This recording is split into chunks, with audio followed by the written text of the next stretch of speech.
करें प्रारंभ।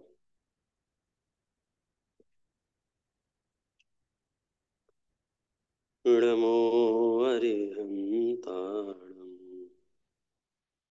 नमो सिद्धाणं नमो आयर्याणम्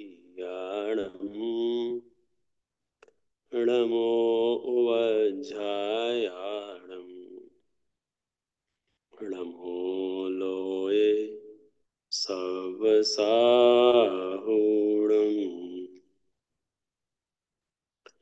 मोक्षमार्गस्य नेतारं भेतारं कर्मभूभृतां ज्ञातारं विश्वतत्त्वानां वन्दे तद्गुणलब्धये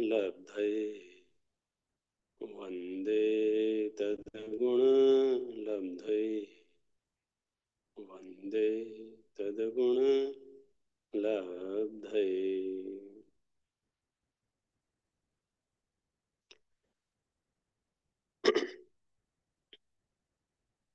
Jain society of central Florida. हम और आप सच में बहुत भाग्यशाली हैं कि भले ये पंचम आरा है, अवसर्पणी काल है, उसके बावजूद भी हमारा इतना पुण्य शेष है कि हम तीर्थंकर भगवंतों के उपदेश में जो तत्व ज्ञान आया है, जो बात आई है, वह हमें आज पढ़ने, सुनने, समझने मिल रही है। हालांकि बहुत दुर्लभ है, लेकिन दुर्लभ उन्हें है जिन्हें नहीं मिली है। हमें तो मिल गई है, हमें तो बस समझना है और उसे आत्मसात करना है। अपना यहाँ 3 दिन का योग है और अपने 3 टॉपिक के ऊपर चर्चा करने का विचार बनाया है। आज का अपना टॉपिक है कर्म सिद्धांत और आत्म शांति। हम अपनी चर्चा प्रारंभ करें उससे पहले जैन दर्शन की जो आंतरिक व्यवस्था है, उसके जो सिद्धांत हैं, तीर्थंकर महावीर ने सर्वोदयी उपदेश देकर जो ग्रंथों में लिखा है, उसके आधार से हम सारी बातें करेंगे, सारी चर्चाएं उसके आधार से करेंगे। आपके प्रश्न हो सकते हैं, अनेक प्रकार के प्रश्न हो सकते हैं। आपका भी अभ्यास हो सकता है, आपने भी बहुत कुछ धर्म के बारे में, भगवान के बारे में, कर्मों के बारे में, आत्मा के बारे में जान रखा होगा। तो हम जिस पर चर्चा करेंगे उसमें मुख्य रूप से 2 ही शब्द हैं, एक कर्म सिद्धांत और दूसरी आत्म शांति। आत्म शांति की कहने की बहुत आवश्यकता नहीं है, क्योंकि इस धरती पर प्राणी मात्र आत्म शांति की चाह में निरंतर पुरुषार्थरत है। चाहे छोटे से छोटा जीव हो या बड़े से बड़ा जीव, हर जीव, प्रत्येक जीव आत्म शांति के लिए पुरुषार्थ कर रहा है। ये अलग बात है कि उसे आत्म शांति मिल रही है या नहीं मिल रही, प्रयास तो कर रहा है। हमने भी जितने जो कुछ भी आज तक प्रयास किए हैं, वास्तव में वो आत्म शांति के लिए ही किए थे। फिर आत्म शांति मिली क्यों नहीं, इस बात की रिसर्च हमने नहीं कर पाए और हम आगे बढ़ते गए। बात ऐसी है कि हमें संगी पंचेंद्रिय पना प्राप्त है। हम और आप सब संगी पंचेंद्रिय जीव कहलाते हैं। कुछ कुछ चीजें मैं आपसे पूछूंगा, उससे मुझे रफ आइडिया आ जाएगा कि मुझे कितना और किस दिशा में डिटेल में जाना है। संगी पंचेंद्रिय जीव के बारे में आप जानते होंगे। संगी पंचेंद्रिय जीव किसे कहते हैं? जिसके पास 5 इंद्रियां हैं और मन है। 5 इंद्रियों के काम हमको पता है। आंख का काम देखना है, कान का काम सुनना है, स्पर्शन इंद्री का काम छूना है, रसना इंद्री का काम चखना है, घ्राण इंद्री का काम सूंघना है। हर एक इंद्री का अपना काम है। ऐसे ही मैं आपसे पूछना चाहता हूं, मन का काम क्या है? किसी को आइडिया हो तो बता सकते हैं। इंद्रियों का। सोचना है, बराबर है। मन का काम है सोचना। नेक्स्ट प्रश्न है कि क्या सोचना मन का काम है? उसका सब्जेक्ट क्या होता है, विषय क्या है? क्या सोचे या कुछ भी सोचे। जैसे हमने आज तक हमारे पास पांच इंद्रियां और एक मन है। हमने आंख के माध्यम से यह निर्णय किया है ये रंग कैसा है, वर्ण का क्या है। कर्ण के माध्यम से निर्णय किया है कि शब्दों का भाव क्या है, शब्द क्या है। हर एक इंद्री का विषय हमको पता है। ऐसे ही मन के माध्यम से हमने क्या किया है, मन का कभी यूज किया है कि नहीं किया, उपयोग किया है कि नहीं किया है। और किया है तो क्या उपयोग किया है मन का। आंख का उपयोग किया है देखने में, कान का उपयोग किया है सुनने में, घ्राणेन्द्रिय का उपयोग किया है सूंघने में, स्पर्श इंद्रिय का उपयोग किया है छूने में, रसना इंद्रिय का उपयोग किया है चखने में। बराबर है। एक एक इंद्रिय का उपयोग हमको पता है। मन का उपयोग किस चीज में किया है आपने। हाँ जी। निर्णय करने में। क्या निर्णय किया आज तक बताइए आपने। मन का उपयोग किया भी है या मन होते हुए भी हमने मन का उपयोग नहीं किया है। यदि किया है तो क्या उपयोग किया। हमारे पास आंख थी तो हमने उपयोग किया। आंख का क्या उपयोग किया कि हम गाड़ी चला रहे थे तो बार बार आंख से देख रहे थे लेफ्ट लेना है कि राइट लेना है, सिग्नल है कि नहीं है, गाड़ी बाजू में आई है कि नहीं आई। आंख का उपयोग कर रहे थे। पीछे से कोई हॉर्न दे रहा था तो कर्णेंद्रिय का भी उपयोग हम कर रहे थे।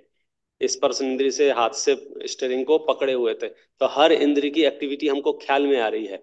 मेरा प्रश्न है मन का क्या कर रहे हैं। आज तक मन को काम में लिया है या मन को काम में नहीं लिया, और लिया है तो क्या किया है मन से। हाँ जी।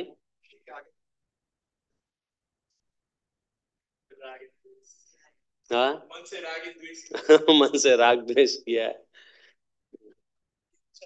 ये अच्छा है ये बुरा है ये मन से ही किया है। अच्छा, टोटल जो जीव हैं वो एक इंद्रिय से लेकर के पंचेंद्रिय तक हैं संसार में। बराबर है, इतना तो ख्याल में होगा ना। किसी के पास एक सेंस है, किसी के पास दो है, किसी के पास तीन है, किसी के पास चार है, किसी के पास पांच है। मतलब एक इंद्रिय से लेकर के पांच इंद्रिय तक के जीव हैं। और शास्त्र ये कह रहे हैं चार इंद्रिय से पहले पहले मन नहीं होता है। पंच इंद्रिय जीवों में से ही मन वाले भी जीव होते हैं, बिना मन वाले भी होते हैं। लेकिन चार इंद्रिय से पहले तो मन होता ही नहीं है। यानी कि चींटी के पास, कीड़ी के पास, पेड़ पौधों के पास, इनके पास मन नहीं है। मनुष्य के पास मन है। त्रिंच गति के भी कई बड़े जीवों के पास मन है। लेकिन चार इंद्रिय से पहले पहले मन नहीं है। बराबर है। फिर भी वे राग द्वेष करते हैं कि नहीं करते हैं।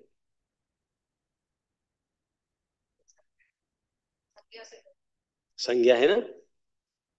इसका मतलब क्या हुआ, बिना मन के भी राग द्वेष होते हैं।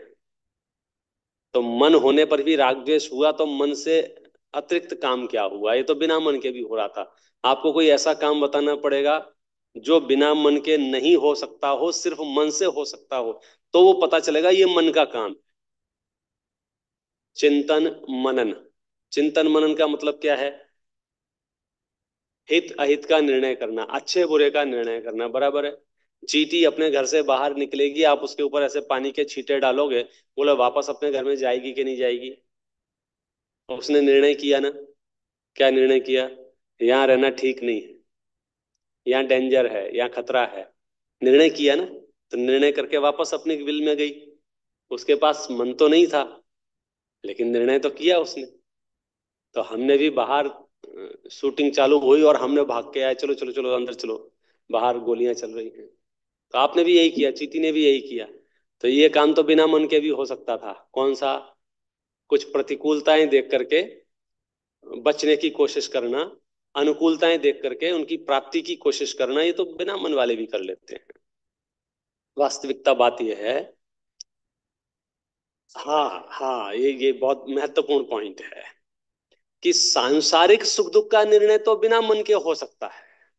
इंद्रियों से संबंधित निर्णय तो बिना मन के हो सकता है। एक पेड़ को भी पता है इसकी रूट जो है नीचे जाएगी, और नीचे लेफ्ट जाएगी राइट जाएगी, कि जिधर पानी होगा उधर जाएगी। तो उतना सेंस तो उसके पास भी है कि इधर मुझे पानी मिलेगा।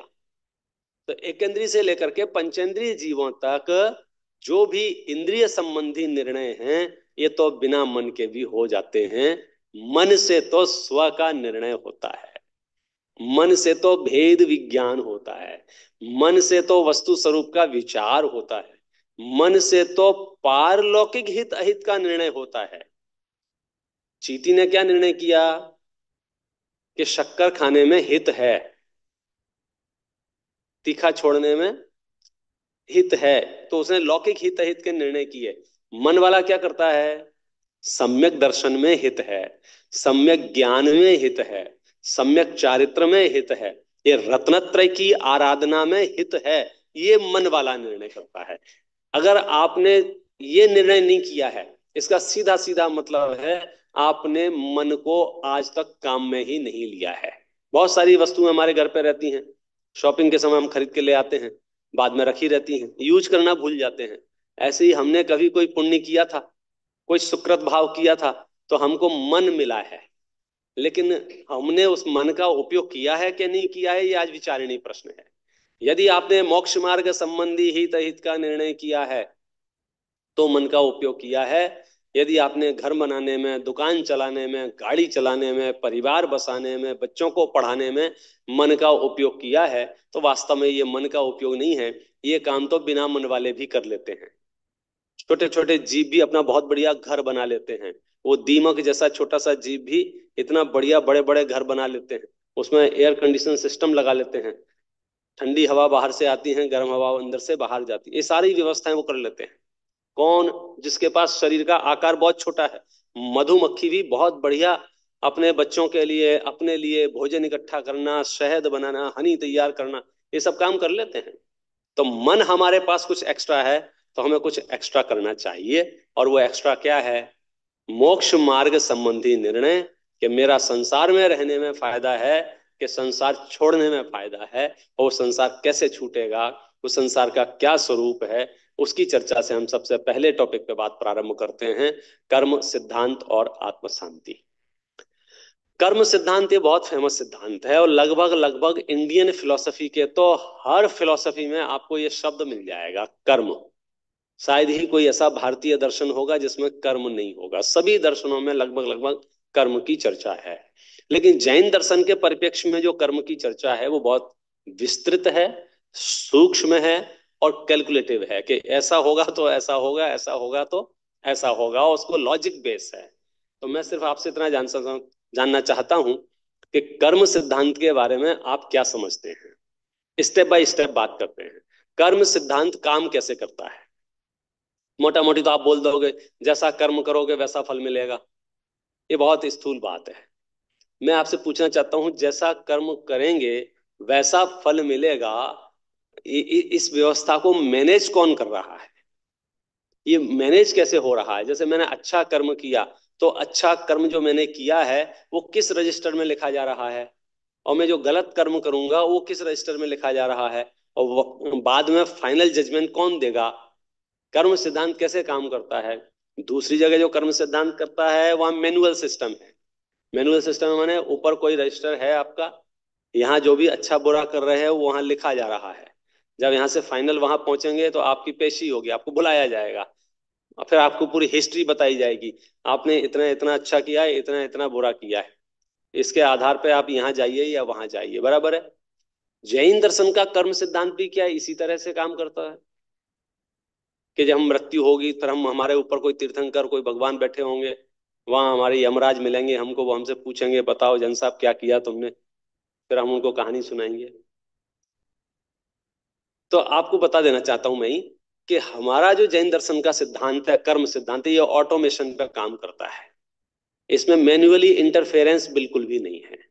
और जहां मैन्युअली इंटरफेरेंस नहीं होता है, व्यक्तिगत हस्तक्षेप नहीं होता है, वह व्यवस्था बहुत ही व्यवस्थित व्यवस्था चलती है, और उसको हम कह सकते हैं करप्शन लेस व्यवस्था चलती है।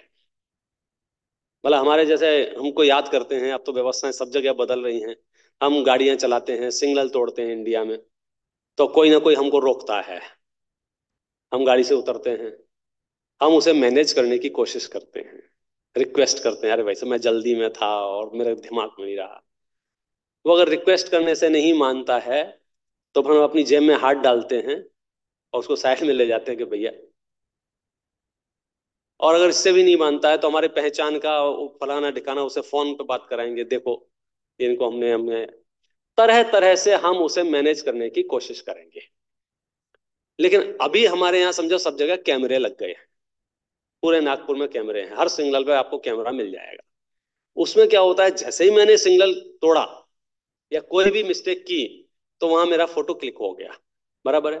और मुझे पता चल गया कि मेरे फोटो क्लिक हो गया है। अब बताइए मैं क्या करूंगा? कैमरे के सामने हाथ जोड़ूंगा, अगरबत्ती लगाऊंगा, दिया, कुछ क्या करूंगा? रिक्वेस्ट करूंगा उसे, प्लीज डिलीट हो जाइए। आप बताइए कैसे, भ्रष्टाचार के रास्ते बताइए आप। तो बोले नहीं, अब व्यवस्था ऑटोमेशन पे है, अब तो वो क्लिक हो गया है। अब तो क्या उपाय है इसका, कि इसका टिकट आएगा और चुपचाप भर देना। आर्गुमेंट करोगे तो आर्गुमेंट का टाइम और खर्च होगा, आर्गुमेंट करोगे तो एडवोकेट करोगे तो एडवोकेट का पैसा और खर्च होगा, क्योंकि वो प्रमाण उसके पास इतना जबरदस्त है कि वहां आर्ग्यूमेंट की रिक्वायरमेंट ही नहीं है, गुंजाइश नहीं है, स्पेस नहीं है कि कोई बहस करे उस पर। आपका फोटो खींच चुका है, बराबर है। आगे के लिए वो लर्निंग हो जाएगा, जब जब भी सिग्नल आएगा मुझे याद आएगा कि नहीं, यहाँ तो फोटो कैमरे चालू हैं, बराबर है। तो जैन दर्शन सिर्फ इतनी ही व्यवस्था बता रहा है आपसे, पूरे विश्व में जहां जहां भी जीव हैं, जहां जहां भी, चाहे वो एकेंद्रीय अवस्था में हो चाहे संघी पंचेंद्रीय अवस्था में हो, हर जगह कर्मों के कैमरे लगे हुए हैं। और ये जो कर्मों के कैमरे लगे हुए हैं, इतना सुव्यवस्थित कर्म कर रहे हैं, इतना सुव्यवस्थित कार्य कर रहे हैं कि इसमें किसी तरह के भी करप्शन की, भ्रष्टाचार की गुंजाइश नहीं है।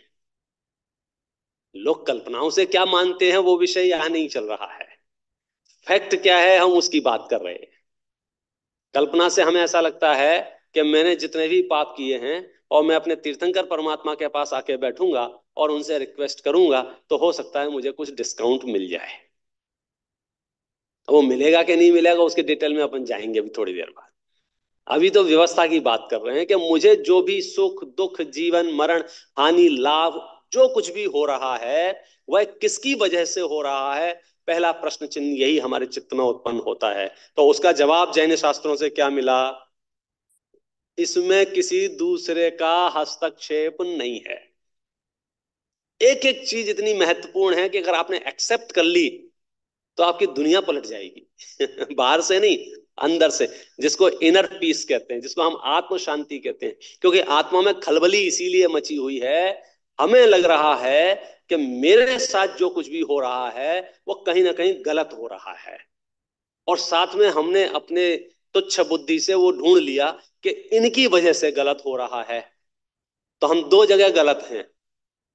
पहला कहाँ, कि हम ये कह रहे हैं ना कि गलत हो रहा है, यहां गलत है। और दूसरी जगह कहाँ गलत है, कि इनकी वजह से हो रहा है, ये दूसरी गलती है। पहली गलती क्यों है? क्योंकि कर्म सिद्धांतों की न्याय व्यवस्था में कहीं भी कुछ भी गलत होता ही नहीं है। ये शब्द जैन दर्शन में है ही नहीं। और मैं आपको बताऊं, जैन दर्शन में कंप्लेंट विभाग नहीं है। कंप्लेंट विभाग वहां होता है जहां व्यवस्था बनाई जाती है और चांस होता है कि गड़बड़ियां हो सकती हैं, तो एक काउंटर और बनाते हैं कि जो गड़बड़ियां होंगी उनको वहां ठीक किया जाएगा, वहां आपकी सुनवाई होगी।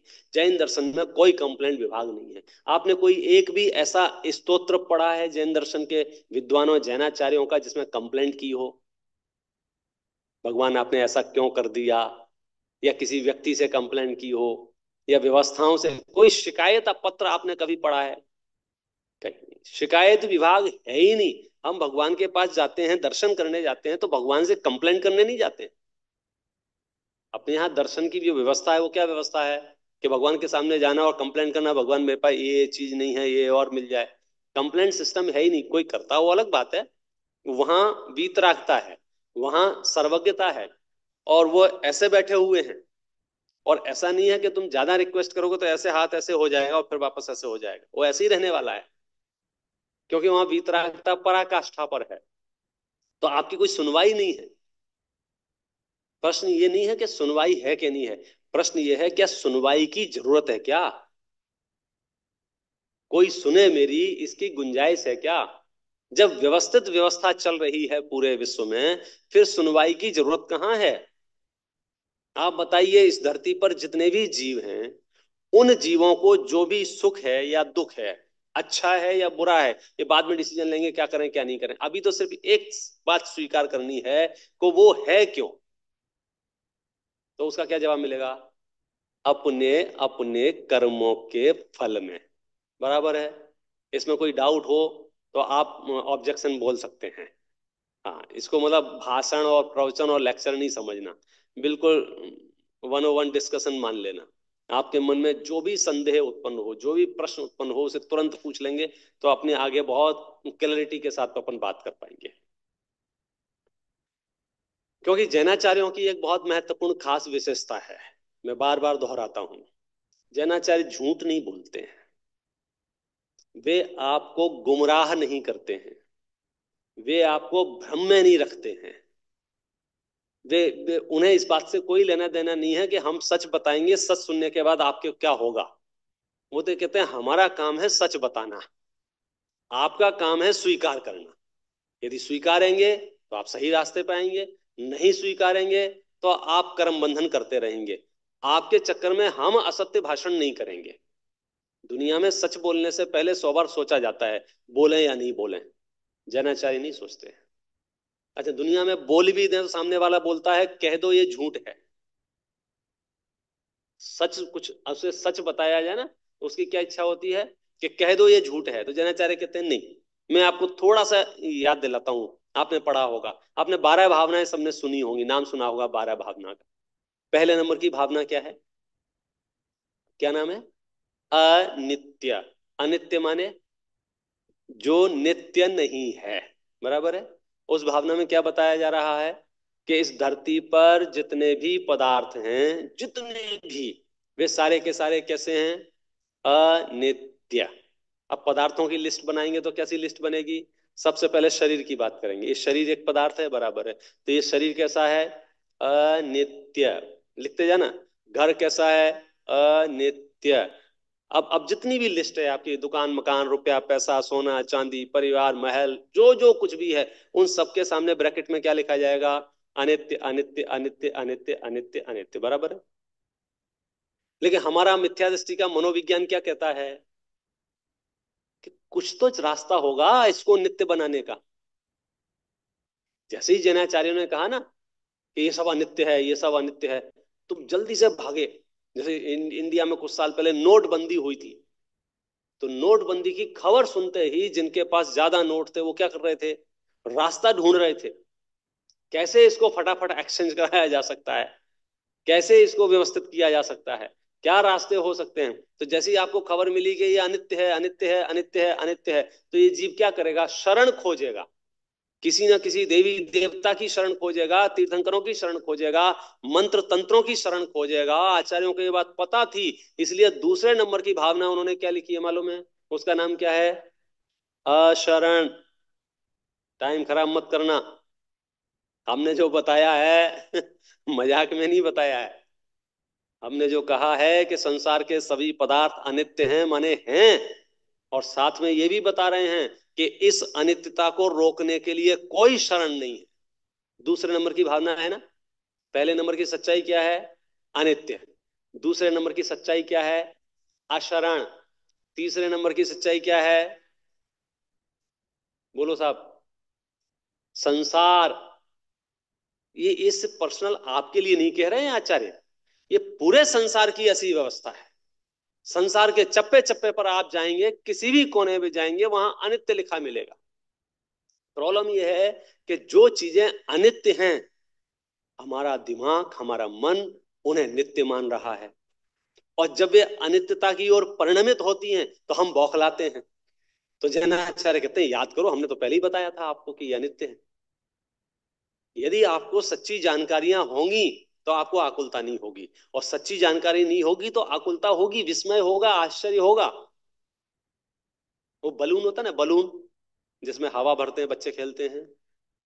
अपन बच्चों को दिलाया, थोड़ी देर बाद फूट गया, ब्लास्ट हो गया, बच्चा बहुत रो रहा है। आप भी रोते हैं क्या? आप रोते हो क्या? नहीं रोते हो ना। अच्छा, मैं पूछता हूं, क्यों नहीं रोया आपने? बच्चे ने तो रोया। आपने क्यों नहीं रोया? बच्चे ने तो रोया ना। आपने क्यों नहीं रोया? बोले साहब पता है हमको। क्या पता है कि ये जो बलून होता है ये फूटता ही है। मतलब बलून के बारे में सच्चाई आपको पता है, सच्चाई आपको पता है तो आपको स्वीकार है, वो एक्सेप्ट है, ठीक है, इट्स ओके, कोई कोई बड़ी बात नहीं है। बच्चे को वो सच्चाई नहीं पता है। बच्चे ने तो बहुत जिद करने के बाद आपने उसे बलून दिलाया था, और वो समझ रहा था अब तो ये मेरे पास वर्षों वर्षों रहेगा। और क्या हुआ, किसी ने थोड़ा सा वहां टच किया, फट फट गया वो। अब बच्चा रो रहा है। तो बच्चे को आकुलता हो रही है, आपको आकुलता नहीं हो रही है। बताओ इसमें बलून का कोई रोल है आपकी आकुलता नहीं आकुलता में? आकुलता हो क्यों रही है? क्योंकि सच्चाई नहीं पता है। आपको आकुलता क्यों नहीं हो रही है? क्योंकि आपको सच्चाई पता है। बस जैन दर्शन के आचार्य सिर्फ इतना आपसे कह रहे हैं कि शरीर और संयोगों की, धन वैभव की, संपदा की, इन सबकी सच्चाई एक बार हमसे सुन लो और फिर आप मौज करो। प्रॉब्लम क्या है? कि वस्तु है अनित्य और मानते हैं नित्य। आत्मा है नित्य, मानते हैं अनित्य। अच्छा, हुआ क्या इसमें कि आत्मा को और वस्तुओं को मिला दिया, तो वस्तुओं के नष्ट होने पर आत्मा नष्ट हो गई ऐसा लगता है। और कुछ लोग तो क्लियरली बोलते भी हैं, अरे मर गए, मेरा पेन नहीं मिल रहा, अरे मर गए, मेरी वस्तु नहीं मिल रही, अरे मर गए, अरे मर गए। तो बोलेंगे वस्तु के खो जाने से तुम क्यों मर गए? क्योंकि वस्तु को और एक को एक मानता है। तो अभी तो मैं सिर्फ इतनी सी बात बता रहा हूं कि आपको शॉर्टकट, शॉर्टकट सुखी होने का शॉर्टकट। अब आपके घर में जितना भी सामान है, जितना भी सामान है, उस सब सामान के ऊपर एक स्टिकर चिपका देना। कौन सा? अनित्य, अनित्य, अनित्य, अनित्य, अनित्य, अनित्य, अनित्य, अनित्य। मेरे कहने पे नहीं, आचार्यों के कहने पे। अब क्या होगा? रिलैक्स। नई गाड़ी खरीद के लाए, बराबर है, एक उस पर स्टिकर लगा दो छोटा सा, अनित्य। अब कोई टेंशन नहीं, अब कोई प्रॉब्लम नहीं है। क्योंकि हमको पता है ये पुद्गल की बनी हुई है। आज नहीं तो कल इसका विस्मरण होना ही होना है, इसको खत्म होना ही होना है। मन क्या कह रहा था? कि नहीं ये नित्य है। आचार्य कहते कि नहीं ये नित्य नहीं है, कोई तो रास्ता होगा, मैं इसकी पूजा कर लूंगा तो एक्सीडेंट नहीं होगा, मैं इसके अंदर किसी देवी देवता की फोटो रख लूंगा तो एक्सीडेंट नहीं होगा। मैं, आप बोलो कितने रीजन ढूंढ के लाएंगे कि नहीं भाई साहब, अनित्य, अनित्य, अनित्य, अनित्य। लेकिन ये तो मैंने बीच में हिंट दी आपको, क्या? कि जैनाचार्य आपको कभी झूठा आश्वासन नहीं देंगे। आप उनके पास जाओगे ना, साहब हमको ये तकलीफ है, वो ये नहीं कहेंगे चिंता मत करो तुम्हारी तकलीफ मिट जाएगी। वो क्या कहेंगे? वो कहेंगे तुम भेद विज्ञान करो, तुम आत्मा हो, तकलीफ तुम्हारे पास है नहीं, तकलीफ पड़ोसी के घर में है, तुम क्यों तनाव ले रहे हो? अब उतने डेप्थ तक पहुंचना इतना इजी नहीं होता है। तो हम स्टेप बाय स्टेप चल रहे हैं। पहला स्टेप क्या है हमारा आज का? कर्म सिद्धांत और आत्म शांति। तो कर्म सिद्धांत के दायरे में बात कर रहे हैं। इस धरती पर जितने भी जीव हैं, कितने जीव हैं टोटल आइडिया है आपको? हाँ जी, अनंत। अब जैनियों का गणित भी इतना बड़ा भारी है कि 200 500 1000 में तो उनका काम ही नहीं चलता। अनंत जीव राशि, फैक्ट है ये, अनंत जीव राशि। तो अनंत जीव राशि को सुख, दुख, हानि, लाभ, जीवन, मरण, जो कुछ भी उसके साथ हो रहा है, उसमें कारण कौन है, किसकी वजह से हो रहा है, उसे कौन कर रहा है? उसका क्या जवाब है? उसे क्या जवाब है? कर्म। बराबर है ना? अच्छा, किसके? हमारे कर्म से आपको सुख दुख हो रहा है, या आपके कर्मों से हमको सुख दुख होगा, या हमारे कर्मों से उनको सुख दुख होगा, उनके कर्मों से उनको सुख दुख होगा? तो क्या जवाब है? अपने अपने, अपने अपने। इसके लिए शास्त्रीय शब्द है स्वकीय कर्मोदयात, के अपने कर्म के उदय से जीवन, मरण, हानि, लाभ, सुख, दुख, जो कुछ भी है सब अपने अपने कर्म के उदय से है। बराबर है? और ये व्यवस्था अच्छी व्यवस्था है कि खराब व्यवस्था है? इस व्यवस्था को न्याय कहेंगे कि अन्याय कहेंगे? बोलो तो। न्याय है ना? क्या न्याय है इसमें? कि मैं अपना पास्ट देखता हूं, मैंने अपनी कल्पना से मैंने बहुत आरोप लगाए होंगे, दूसरों के ऊपर ब्लेम किया होगा, लेकिन फैक्ट क्या था? कि जो कुछ भी हो रहा था वो मेरे कर्म के उदय से हो रहा था। आसपास के माहौल से, आसपास के लोगों से बात करके, या जो भी समझ लो, मैंने ये सोचा कि इनके षड्यंत्र से ऐसा हो गया है, इन्होंने मेरी टांग खींच दी, इन्होंने मेरे को पीछे धकेल दिया। लेकिन सच्चाई क्या थी? किसी का कुछ भी रंच मात्र भी हस्तक्षेप नहीं है। जो कुछ भी हो रहा होता है वह अपने कर्म के उदय से हो रहा होता है। एग्री? बराबर है। और इस व्यवस्था को कैसी व्यवस्था कह रहे हैं हम? खराब व्यवस्था, अच्छी व्यवस्था? अच्छी व्यवस्था है ना? क्या अच्छाई है इसमें? क्या अच्छाई है? अन्याय नहीं है कहीं भी। मतलब जैसे मैं यहाँ बैठा हुआ हूँ, समझो कोई व्यक्ति नाराज हो जाए, कोई के कुछ विकल्प दूसरे उत्पन्न हो जाएं, और वो कुछ मेरा बुरा करना चाहे, उसका मन हो कि चलो हम इनका बुरा करते हैं, तो मेरा प्रश्न है, वो मेरा बुरा कर सकते हैं कि नहीं कर सकते हैं? नहीं कर सकते हैं? पक्का? तो अब आपको आकुलता होगी, अगर ये बात जो कह रहे हैं ना उसको मान लिया तो। अभी शब्दों में हम हाँ बोलते हैं, यदि सच में हमने ये बात स्वीकार कर ली कि किसी का बुरा करने से मेरा बुरा नहीं हो सकता है, मुझे स्ट्रेस होगा, मुझे एंजाइटी होगी, मुझे हाइपरटेंशन होगा, मुझे प्रॉब्लम होगी कुछ। क्योंकि जब मुझे पता है, जैसे बाहर अभी युद्ध के माहौल हैं, कहीं बंदूकें मिसाइल गिर रही हैं, कहीं कुछ हो रहा है, और आपको ले जाके बंकर में बिठा दिया, तो बंकर में बैठने के बाद आपको घबराहट होगी कि यहां तो कुछ नहीं हो जाएगा? नहीं होगी ना? क्योंकि आप सेफ फील करेंगे, क्योंकि आप बंकर में हैं। तो यहाँ कह रहे हैं कि हर एक जीव यहाँ कर्मों के बंकर में है। किसी दूसरे के सोचने से, किसी दूसरे के बोलने से, किसी दूसरों की दुआओं से, किसी दूसरों की बद्दुआओं से मुझ में कुछ होगा कि नहीं होगा?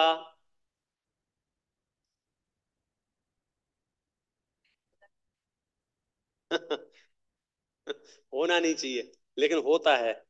होता है। मैं आपको मतलब कोई आपको शाप देगा, कोई आपको वरदान देगा, कोई आपको ब्लेसिंग देगा, कोई आपको बद्दुआएं देगा, तो उसकी बद्दुआओं से आपका बुरा हो सकता है, उसकी ब्लेसिंग से आपका भला हो सकता है।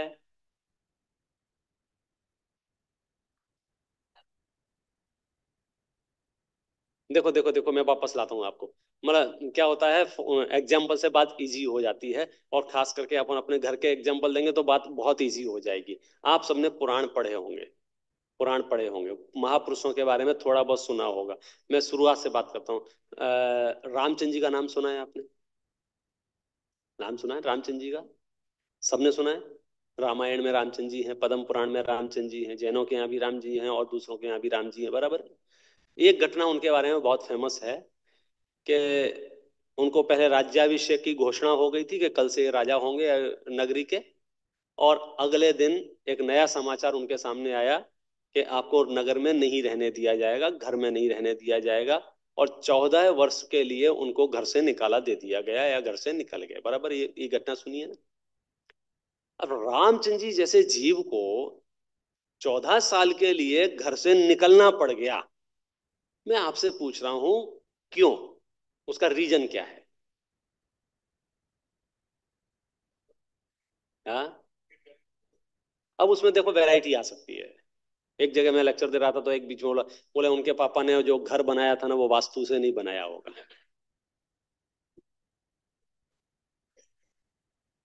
ये तो मैंने एक एक एक उदाहरण दिया है, ऐसे कई चीजें हो सकती हैं। कि उन्होंने राशि रत्न नहीं पहना होगा कोई खास, कि उन्होंने पर्टिकुलर किसी देवी देवता को नहीं माना होगा, या किसी वो क्षेत्र विशेष पे नहीं गए होंगे, या उन्होंने माला नहीं जपी होगी। ये जो लिस्ट है ना, इन सब पर एक शब्द भारी है, कौन सा? उनका अपना कर्म का उदय। उनको जो घर से निकलना पड़ा था, उसमें फैक्टर क्या है? अगर उनकी फाइल खोल के देखेंगे, तो पिछले जन्म में या पिछले पास्ट में कहीं ना कहीं कुछ ना कुछ उन्होंने ऐसा जरूर किया है, जिसके फल में उनके साथ आज ये व्यवहार हो रहा है। ऐसा हो ही नहीं सकता है जैन दर्शन के ये न्यायशाला में, कि उन्होंने कुछ ना किया हो फिर भी उन्हें फल मिल रहा हो। और रामचंद्र जी कौन है आपको मालूम है? उसी भाव से मोक्ष जाने वाले हैं, उसी भाव से 8 कर्मों का नाश करने वाले हैं। तो मोक्ष जाने वाले जीव के भी ऐसा कर्म का उदय आ सकता है? हमको क्या लग रहा है कि अगर हम मोक्ष में जाने वाले हैं, तो लोगों ने ऐसे सल्यूट मारना चाहिए हमको, आइए साहब आप मोक्ष जा रहे हैं, आप मोक्ष जा रहे हैं। यहाँ मैंने मोक्ष मार्गी जीवों की हिस्ट्री देखते हैं, तो ये रामचंद्र जी मोक्ष में जाने वाले हैं, बराबर है, दीक्षा लेने वाले हैं, मोक्ष जाएंगे, सब होगा। लेकिन अभी एट प्रेजेंट क्या स्थिति है? घर में रहने को नहीं मिलता है। मतलब इतना भी सेटलमेंट नहीं हुआ कि इतना बड़ा महल है, एक कमरे में अंदर पड़े रहेंगे, बाहर नहीं निकलेंगे, तुम जो करना है सो करते रहना। नहीं नहीं, आप नहीं रह सकते, घर में नहीं रह सकते, घर तो छोड़ो नगर में नहीं रह सकते। तो ये जो परिस्थिति बन रही है, इस परिस्थिति को कौन बना रहा है?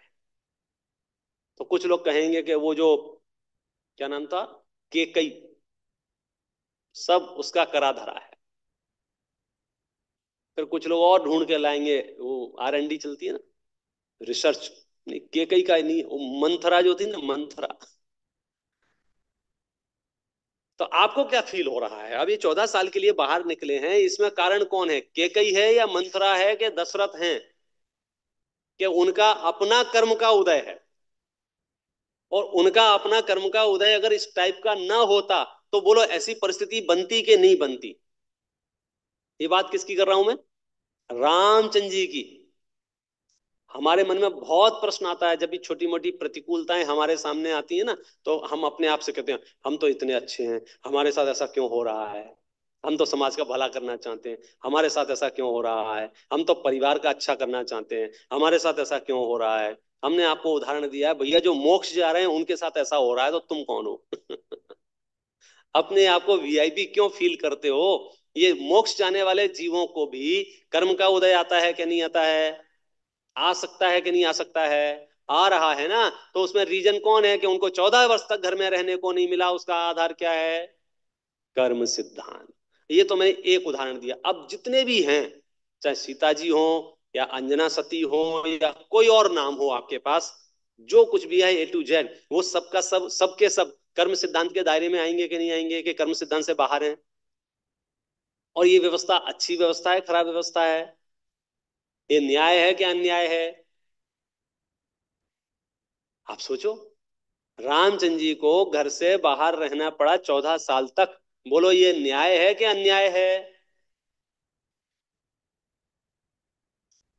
क्यों तो भाई? मतलब जैन दर्शन की बारीकियों में जाएंगे तो आपको पता चलेगा, इतना रिलैक्स है, इतना रिलैक्स है कि कुछ कुछ तनाव होता ही नहीं है, विकल्प उत्पन्न ही नहीं होता है। वस्तु की व्यवस्था बनी बनाई है, मुझे बनानी नहीं है, मुझे बस समझनी है। मैं शास्त्रों से दूर रहा इसलिए मुझे कुछ अता पता नहीं चला। यहाँ यहाँ आपसे जो प्रश्न पूछा रहा है वो क्या प्रश्न? रावण का नाम सुना है आपने? रावण का नाम सुना है ना, रावण का? हाँ। अभी कहाँ है वो? चलो, जहां भी हैं, क्यों हैं? हम्म? क्यों हैं? सीता जी की नाराजगी से। सीता जी ने बोला था go to hell. Ramchandra ji ने, मतलब किसका हस्तक्षेप है उसमें? कि उसने जो स्वयं ने भाव किए थे, उन भावों से जो कर्म बंधा था, उस कर्म के फल में। तो स्वकीय कर्मोदयात है ना, स्वयं के कर्म के फल में है। तो रावण जहां भी है, उसमें किसी दूसरे का हस्तक्षेप है? नहीं। रामचंद्र जी जहां भी थे, उसमें किसी दूसरे का हस्तक्षेप है? दूसरा माने दूसरे व्यक्ति का या दूसरी वस्तु का, किसी भी चीज का कोई हस्तक्षेप नहीं है, अपने अपने कर्म के उदय से। तो रावण को जहां जाना पड़ा, बोलो वहां उसे कौन ले गया? कौन ले गया? स्वयं का। अच्छा, ये व्यवस्था अच्छी है कि खराब है, मैं बार बार पूछ रहा हूं। ये न्याय है कि अन्याय है? रावण वहां है, बोलो ये न्याय है कि अन्याय है? रावण के साथ जो हुआ वो न्याय हुआ कि अन्याय हुआ? न्याय मने सही हुआ। सही हुआ कि नहीं हुआ? देखो, अभी हम आपके जवाब को फाइनल नोट नहीं करेंगे, आप टेम्परेरी जवाब भी दे सकते हैं, बाद में चेंज करना हो तो आप बाद में चेंज कर लेना। अभी तो आपको जो मन में आ रहा हो वो बोलो, फिर हम क्रॉस करके उसको फाइनल करेंगे। प्रवचन समाप्त होने से पहले उसको फाइनल कर लेंगे, हाँ इसमें हम सब एक मत हैं, और आज के बाद हम आत्म शांति में रहेंगे। लेकिन आत्म शांति में तो तब रहेंगे जब ये बाहर की व्यवस्था हमको समझ में आएगी। आत्म शांति में कौन रह सकता है? जिसको वस्तु की व्यवस्था व्यवस्थित दिख रही हो।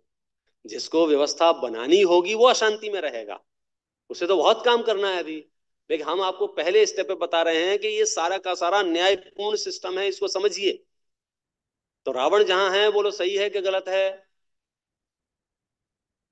रामचंद्र जी को 14 वर्ष के लिए घर से निकलना पड़ा, बोले सही हुआ कि गलत हुआ? 5 पांडव को लोहे के आभूषण पहनाए गए, बोलो सही हुआ कि गलत हुआ? अब आधा आधा बोल रहे हैं आप लोग, टेंशन में दिख रहे हो आप। हैं? जो है वो बोलो, आपको जो लग रहा है। हैं? और आप जो भी बोलोगे आप चिंता मत करो, कैमरे का मुंह मेरी तरफ है, पता ही नहीं चलेगा कौन बोल रहा है। आप फंसोगे नहीं बिल्कुल भी। बाद में कोई नोटिस नहीं आएगा आपके नाम पर, ऐसा क्यों बोल दिया। मैं तो सिर्फ ये पूछ रहा हूं कि हम सिस्टम को समझ रहे हैं। जैसे भारत में एक बार किसी आतंकवादी ने बॉम्बे में, वो कसाब था कौन था, उसने गोलियां चलाई थी, बराबर है। व्यवस्था ने उसे पकड़ा, उसके बाद ट्रायल हुआ और उसके समझो फांसी दी गई, बराबर है। तो ये सही हुआ गलत हुआ? न्याय हुआ ना। तो न्याय को ही तो सही बोलते हैं ना। अन्याय होगा उसे हम बोलेंगे गलत हुआ। जहां न्याय हुआ वो तो सही बोलेंगे ना। अगर उसे छोड़ दिया जाता तो वो न्याय होता कि अन्याय होता? फिर क्या कहते हैं हम? जज मिला होगा, जज ने बहुत पैसे खाए होंगे। क्योंकि साफ दिख रहा है उसने क्राइम किया है, और क्राइम के फल में जो मिलता है उसे मिला है। देखो ध्यान रखना, जब हम बोले ना सही हुआ गलत हुआ, हम किसी के कष्टों की अनुमोदना नहीं कर रहे हैं। ना हम ये भावना भा रहे हैं कि किसी को दुख हो, किसी को परेशानी हो। हम यहाँ कर्म सिद्धांत समझ रहे हैं। और कर्म सिद्धांत समझते हुए हमें ये प्रश्न उत्पन्न होता है कि ये जो हुआ वो ठीक हुआ कि गलत हुआ। गलत हुआ तो फिर हम अपन सब मिलके आचार्यों के पास चलेंगे, तीर्थंकरों के पास चलेंगे, महाराज आपने ये कैसे लिखा। और नहीं तो हमको कहना पड़ेगा सही हुआ, क्योंकि उन्होंने तो इतना सा लिख दिया है, स्वकीय कर्मोदयात, अपने अपने कर्म के उदय से। कोई दूसरा तो कुछ कर ही नहीं सकता है। दूसरा कोई कुछ कर सकता है, इसको तो यहाँ अज्ञान कहा गया है। हम सर्वथा भय मुक्त रहेंगे, हम निर्भय रहेंगे, हम ब्लेमलेस रहेंगे। हम आरोप किस पर लगाएंगे? गुंजाइश नहीं है आरोप लगाने की। क्यों गुंजाइश नहीं है? क्योंकि जब सब कुछ अपने अपने कर्म के उदय के अनुसार हो रहा है, तो मैं आरोप किसके ऊपर लगाऊं और क्यों लगाऊं? कैसे लगाऊंगा बोलो? फरी थी अगेन, फिर से पूछता हूं, रामचंद्र जी के साथ जो हुआ, सही हुआ गलत हुआ? अरे डरो मत। अपने अपने कर्मों के अनुसार हुआ तो सही हुआ ना उसमें। फिर आपको सही कहने में क्या दिक्कत आ रही है? हाँ, इंद्र, 3 इंद्र बैठे हमारे पास। देवेंद्र और धर्मेंद्र, धीरेंद्र। बोलो साहब, इंद्र लोगों से पूछ लेते हैं, देवता गण भी उपस्थित है हमारे बीच।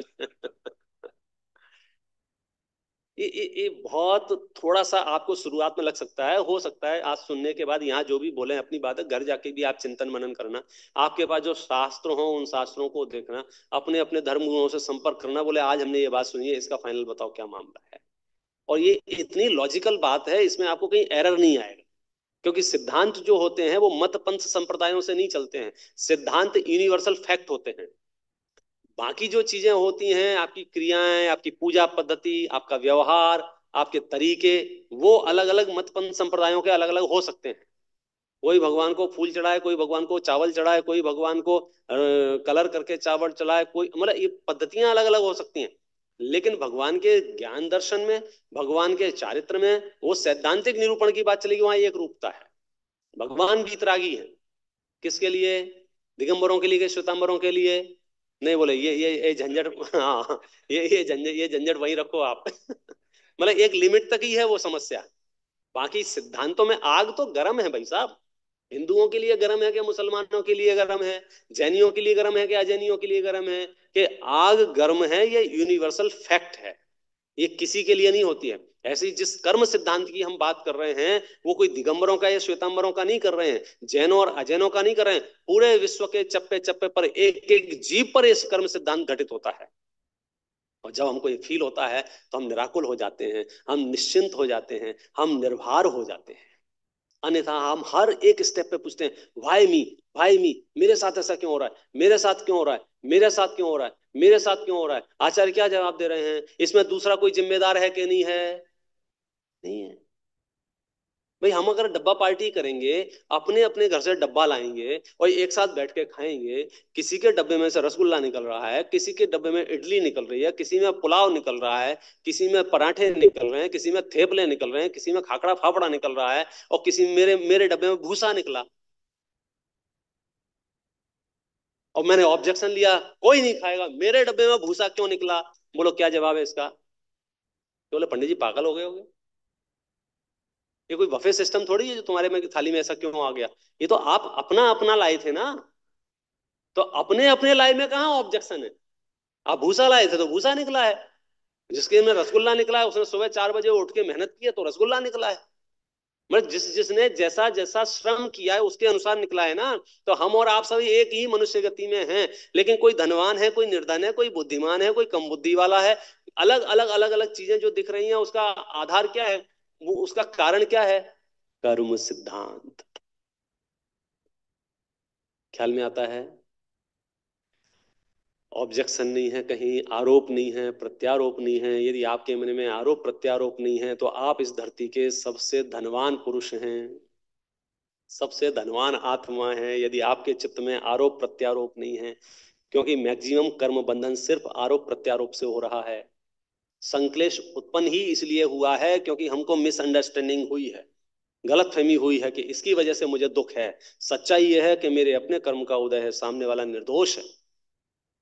झंझट खत्म, अब कर्म बंधन नहीं हो सकता है।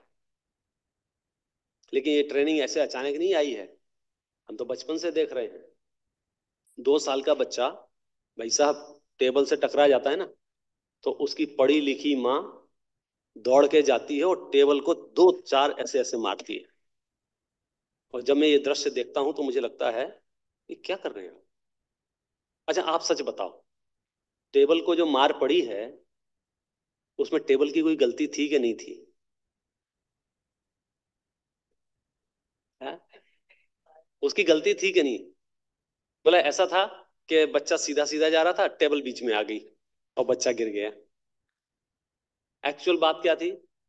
बच्चा मुंह उठा के चल रहा था, टेबल तो वहां रखी हुई थी, और टेबल से टकरा गया, बच्चा रोने लगा। तो हमने क्या उपाय ढूंढा इसका? टेबल की पिटाई की, बच्चे को रिलैक्स मिला। अब अगली बार जब भी उसे तकलीफ होती है वो इंतजार करता है कोई आए और सामने वाले को तकलीफ दे, और जैसे ही सामने वाले को तकलीफ मिलती है उसे शांति मिल जाती है। तो हमने तो बचपन से ऐसी ट्रेनिंग ली है कि दूसरे को प्रॉब्लम रहेगी तो हमें आत्मा की शांति मिलेगी। ये कभी ऑफिशियल कहा नहीं गया है, लेकिन मैपिंग ऐसी हुई है।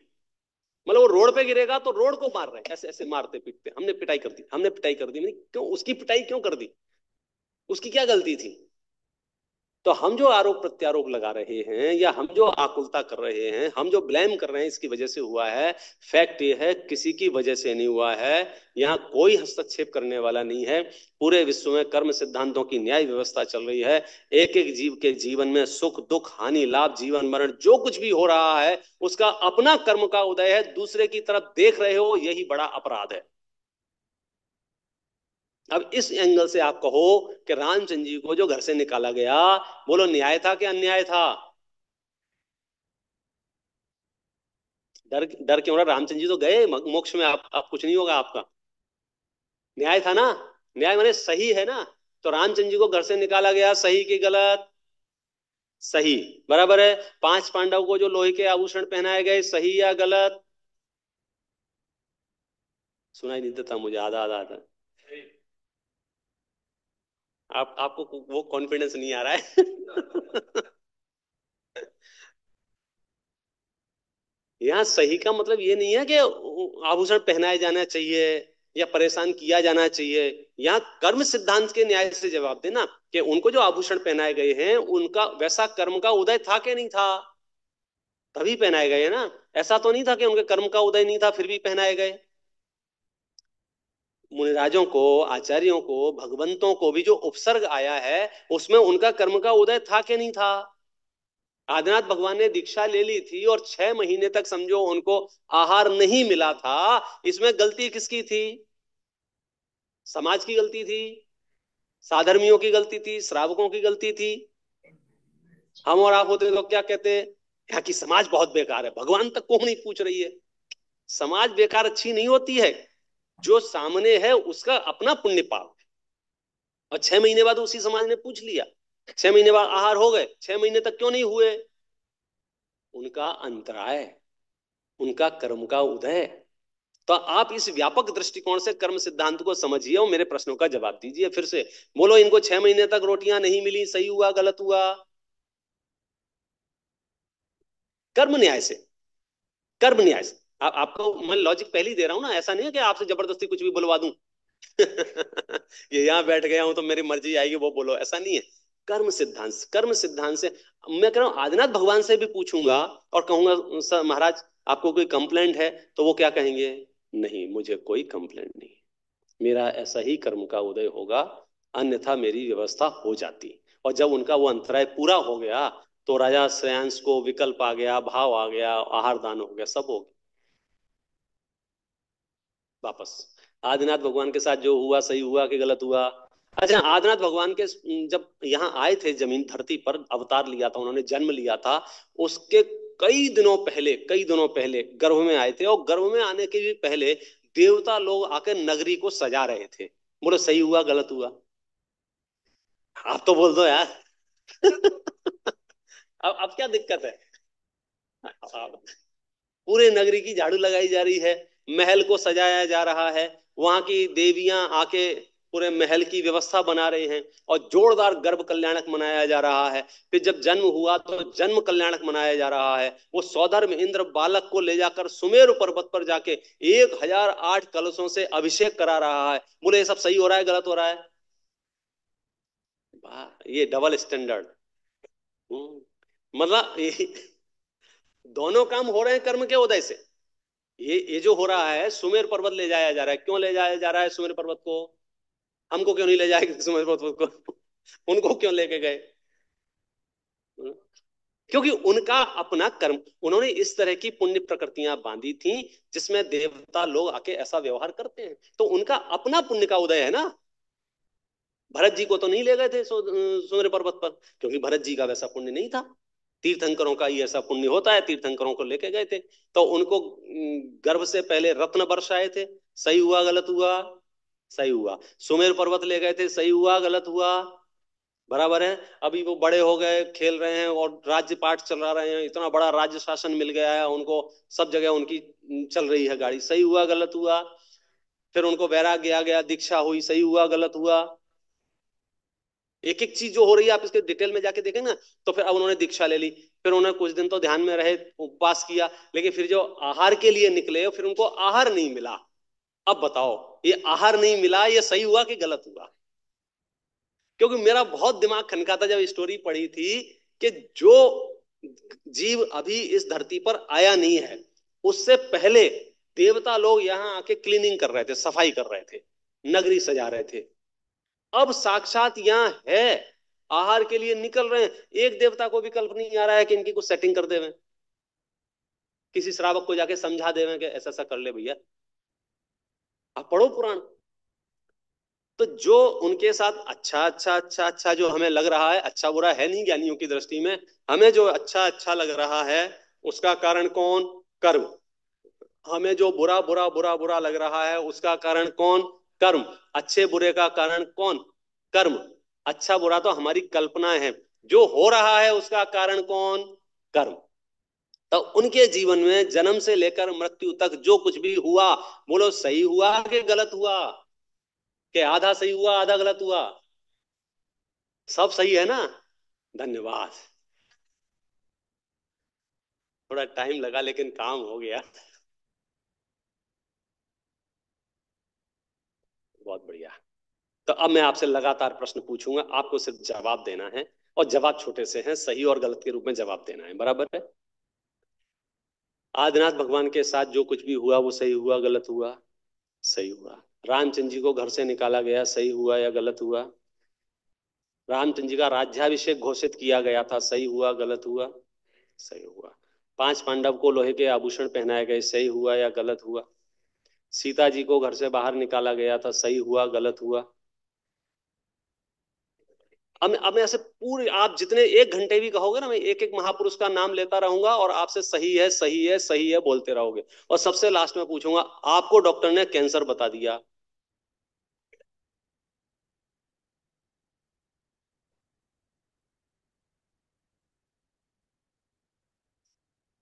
अगर इतना एक्सेप्टेंस आ गया कि वो भी सही है, तो अब आत्म शांति की शुरुआत हो सकती है। अन्यथा तो आप वहीं घूमते रहेंगे कि नहीं साहब उनके साथ हुआ वो तो सही हुआ, मेरे साथ नहीं होना चाहिए। रामचंद्र जी को 14 साल के लिए घर से निकाला, वो तो सही हुआ, और तुम्हें 14 दिन क्वारंटाइन रहना पड़ा, वो हाँ नहीं। तो ये क्या हो रहा है? इसी को तो डबल स्टैंडर्ड बोलते हैं, कि किसी और के साथ हो रहा है तो वो चीज आपको ठीक लग रही है, वही चीज अपने साथ होने लग जाए तो वो चीज गलत लगने लग जाती है। हम यदि सामायिक कर रहे हों और कोई लोहे के आभूषण आके पहना देवे, बोलो सही के गलत, भारी काम है ये। सोचना भी भारी काम है, रोंगटे खड़े हो जाते हैं। लेकिन कर्म का उदय एक ऐसी व्यवस्था है जिसमें आपका हस्तक्षेप चलता नहीं है, चलता नहीं है। और रोज देख रहे हैं हम, ये दृश्य रोज देख रहे हैं, पूरे विश्व में जितनी भी घटनाएं घट रही हैं उसमें कर्म सिद्धांत कितनी सूक्ष्मता से काम कर रहा है, आप थोड़ा भी ऑब्जर्व करेंगे आपको क्लैरिटी के साथ दिखाई देगा। अभी अभी भारत में विमान फटा है, बोलो किस जाति का कर्म का उदय, जीव का, किस जाति? एकदम विषम परिस्थितियां, इतनी विषम, आग लग गई, और टेम्परेचर इतना हायर कि जिसकी आप कल्पना नहीं कर सकते हो, क्योंकि इतना ज्यादा फ्यूल है। मतलब इतनी तमाम विषम परिस्थितियों के बावजूद भी जिसकी आयु शेष है, बच जाता है। अब फिर बाद में हो सकता है लोगों की अब कल्पना, लोग है, कोई इसको स्टोरी बना देवे कि मेरा मेरा जो देवता था वो वहां गया था, उसको उठा के यहाँ रख दिया था। फिर अपने अपने भगवान को, जो जिस मतपंथ संप्रदाय का होगा, किसी न किसी को काम पे लगा देंगे, उसने ऐसा कर दिया था। सच्चाई क्या है? उसका अपना कर्म का उदय।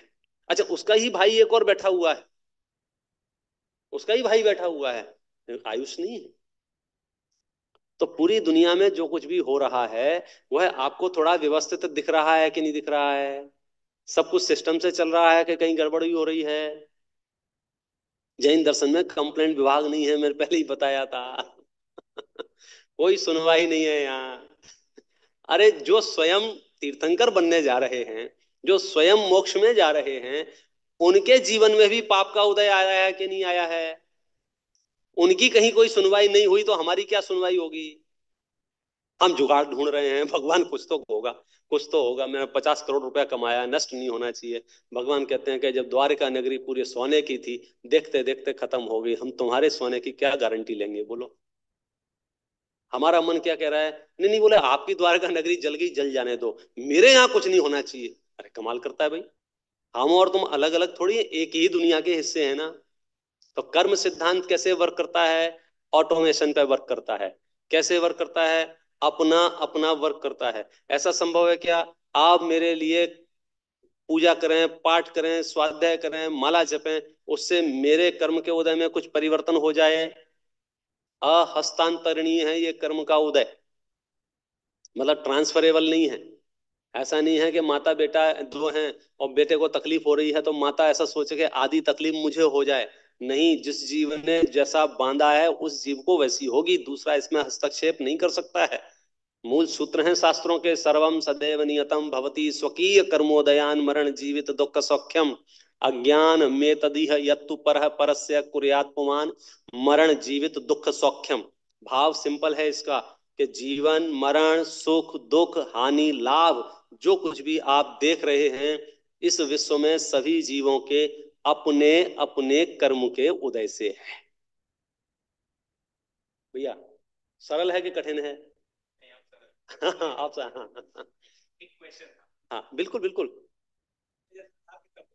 कर्मों के उदय से, हाँ हाँ, तो मेरा 5 साल का बेटा है जी, एवरी संडे हम यहाँ मिलते हैं, वो यहाँ इस पे खेलता है जी, तो वो गिरेगा उसके कर्मों के उदय से जी, नहीं गिरेगा अपने कर्म जी, तो मुझे क्या करना चाहिए? मुझे उसका ध्यान रखना चाहिए कि वो गिर ना जाए? हाँ, वाह भाई, क्वेश्चन बहुत अच्छा है। बहुत अच्छा है। चलो एक स्टेप तो अपन पार हो गए, यहां तक तो कोई प्रॉब्लम नहीं, जितनी बात की है उसमें तो कोई एरर नहीं है। अब दूसरी प्रॉब्लम कर्तव्यों की है, अधिकारों की है, भावनाओं की है, जिम्मेदारियों की है। तो शॉर्ट आंसर तो यह है कि हर एक गुण स्थान में अलग तरह का राग पाया जाता है, हर एक गुण स्थान में। श्रावक हैं, श्रावकों जैसा राग पाया जाता है, साधु हैं, साधुओं जैसा राग पाया जाता है। तीर्थंकर परमात्मा जब केवल ज्ञान को प्राप्त हो जाते हैं तो वहां राग का अभाव हो जाता है। तीर्थंकर परमात्मा समझो, नेमिनाथ भगवान ऐसे बैठे हुए हैं, वीतरागी हैं, बराबर है। उन्होंने घोषणा भी कर दी थी कि 12 वर्ष बाद ये द्वारका नगरी जलेगी। बराबर है, ये बहुत फेमस कथा है। अब वो केवल ज्ञान में सब उनको सब दिख रहा है, जान रहे हैं। द्वारका नगरी जल रही है। नेमिनाथ भगवान क्या करेंगे? बचाने आएंगे? हस्तक्षेप करेंगे? आकुलता करेंगे? व्याकुलता करेंगे? नहीं करेंगे, क्योंकि उनका गुणस्थान यथाख्यात चारित्र का है। वहां इतना राग नहीं रह गया है। उससे नीचे फिर साधुगण होंगे। साधुगण क्या करेंगे? अपने संघ सहित कहीं विहार कर सकते हैं, सामायिक में लीन हो सकते हैं, दूसरे काम कर सकते हैं। श्रावकगण क्या करेंगे? अपने अपने राग के अनुसार व्यवस्था बनाने की कोशिश करेंगे, पानी डालने की कोशिश करेंगे। होगा क्या कि जो कर्म कर्म के उदय में निहित है, करेंगे क्या? अपने अपने राग के अनुसार, अपने अपने विकल्पों के अनुसार। लेकिन अब इसमें आपको रहस्य क्या है कि जब आप कर्म सिद्धांत समझ लेंगे तो आप अपने राग के अनुसार कर्तव्य भी करेंगे और निर्भर भी रहेंगे। डबल जो काम होने वाला है कौन सा? आप परिवार में हैं, आपने कहा 5 साल का बच्चा है, आप उसकी देखभाल भी करेंगे और निर्भर भी रहेंगे। क्योंकि तमाम देखभाल के बावजूद भी ऐसी भी परिस्थितियां बनती हैं जो माता पिता अपेक्षित नहीं रखते हैं, फिर भी ऐसी घटनाएं दुर्घटनाएं घट जाती हैं। तो कभी कभी माता पिता अपने ऊपर बहुत डिप्रेस भी हो जाते हैं कि मेरी वजह से हो गया, मैंने कर दिया। गिल्टी हो जाते हैं, मैंने ध्यान नहीं रखा। आप समझे, ओवर डिप्रेशन में जा सकते हैं, तनाव में जा सकते हैं, अवसाद में जा सकते हैं। तो वहां आपको इनर पीस के लिए ये चीज काम में आएगी क्या? कि मैं लाख ध्यान रखूंगा, यदि उसका उदय वैसा होगा तो मैं वहीं खड़ा रहूंगा तो भी ऐसा गड़बड़ हो जाएगी। और हमने ये भी देखा है कि मैं बिल्कुल ध्यान न रखूं तो भी, मतलब ये तो पूरी दुनिया में हम प्रत्यक्ष गवाह हैं इस बात के कि जो माता पिता बहुत केयर कर रहे हैं, बहुत केयर कर रहे हैं, उन बच्चों के साथ भी अलग अलग तरह की परिस्थितियां बन जाती हैं। और जो कुछ कर केयर नहीं कर रहे हैं, भारत के तो सड़क के रेत के ढेर पे खेलने वालों को इन्फेक्शन नहीं हो रहा है और एसी में सोने वालों को इन्फेक्शन हो रहा है। अब क्या करें इसका? मतलब इसका मतलब ये नहीं है कि सब लोग नाले में बैठे, मतलब ये है कि कर्म का उदय बहुत सूक्ष्मता से काम करता है। आप माता पिता की भूमिका में हैं, आपको राग आएगा, मैं कुछ भी कह के चला जाऊं, क्योंकि आपका गुणस्थान और श्रद्धा ज्ञान वैसा ही है, तो आपको उतना राग आएगा। लेकिन ये राग के साथ में एक ज्ञान याद आना चाहिए आपको, कौन सा? कि मैं सर्वस्व समर्पण के बावजूद भी इस बेटे को भविष्य में कहाँ पहुंचना है, ये इसके अपने कर्म पर निर्धारित करता है। वो दीक्षा लेगा या भ्रष्ट होगा, सप्त व्यसनों में पारंगत होगा या बड़े व्यापारी बनेगा, वो सारी पोटली उसके साथ है। राम भरत चक्रवर्ती, भरत चक्रवर्ती थे ना? चक्रवर्ती, चक्रवर्ती तो सुना होगा ना आपने। ये सब अपने अपने घर के ही शब्द हैं ये सब। तो भरत चक्रवर्ती, मैं सामान्य सा प्रश्न पूछता हूँ, चक्रवर्ती कैसे बने थे? उनके पापा ने कौन से इंस्टीट्यूट में भर्ती कराया होगा कि हम इसको चक्रवर्ती बनाना है यार? जैसे आजकल होता है ना, अपने को तो मेडिकल में ले जाना है इसको, अपने को डॉक्टर बनाना है, अपने को इंजीनियर बनाना है, आपको जो जो बनाना है अपन प्लान करते हैं। तो आदिनाथ भगवान के पिताजी थे, बराबर। तो राजा ऋषभदेव ने अपने भरत के लिए क्या किया होगा कि वो चक्रवर्ती बन जाए? कुछ नहीं किया। अब यार ये बड़ा रहस्यमयी बात है ये। अच्छा, भरत जी ने कितने सेमिनार अटेंड किए होंगे how to become Chakravarti type के? ये चलते हैं ना बाजार में, आप कैसे पैसा कमा सकते हैं वो बताएंगे। तो चक्रवर्ती बनना था उनको, तो उसके लिए उन्होंने क्या किया होगा बोलो? हाँ, 72 कलाएं सिखाई थी आदिनाथ भगवान। ज्यादा भी सिखाई होंगी। कोई बात नहीं, मुझे तो ये बता चक्रवर्ती कैसे बने? किसने बनाया चक्रवर्ती उनको? किसने बनाया? उनके अपने, अच्छा, भरत चक्रवर्ती तो चक्रवर्ती थे, उनके जो बेटे थे वे भी चक्रवर्ती थे क्या नहीं थे? क्यों? ये समझ में नहीं आया। पापा चक्रवर्ती नहीं थे, समझ में आता है। पापा धनवान नहीं थे, समझ में आता है, क्योंकि परिस्थितियां वैसी थी, गांव में थे, खेती करते थे फला। लेकिन आप तो धनवान है ना, तो अब बेटा भी धनवान ही होगा ना। आप तो ज्ञानवान है ना, तो बेटा भी ज्ञानवान होगा ना। भरत चक्रवर्ती हैं तो बेटा भी चक्रवर्ती होगा ना। क्यों धीरे से बैक डोर में पूरा रजिस्ट्री डील करके चले जाते साइन, ये पूरा 6 खंड मेरे बेटे का है? ऐसा नहीं होता है। अपना अपना कर्म का उदय। तो हम कर्तव्यों में भी रहेंगे और निर्भर भी रहेंगे। हम दिल खोल के सेवा भी करेंगे, साधर्मी वात्सल्य भी रखेंगे, माता पिता की सेवा भी करेंगे, बच्चों की सेवा करेंगे, जो जो संभव है सब होगा। लेकिन इनर पीस ये रहेगा कि मेरे करने से नहीं, उसके कर्म के उदय से हो रहा है। सुनो, उसका पुण्य का उदय होगा तो आपको वैसे भाव आएंगे, उसके पाप का उदय होगा तो आपको वैसे भाव आएंगे। उसके उदय पर निर्भर करता है आप क्या करोगे। और स्टेप आगे ले गया मैं, ख्याल में आता है? उसका पुण्य का उदय है, इसलिए आपको भाव आते हैं, चलो इसको पाठशाला में ले चलें, चलो इसको पाठशाला में ले चलें। अगर उसका पुण्य का उदय ना हो तो आप कहोगे क्या है, बच्चा है, अभी क्या समझता है, छोड़ो छोड़ो छोड़ो छोड़ो। हाँ जी।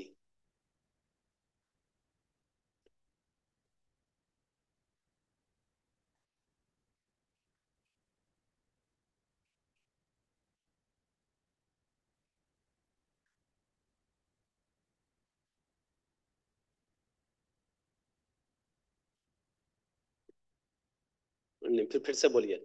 सामायिक में बैठ गए आप? हाँ।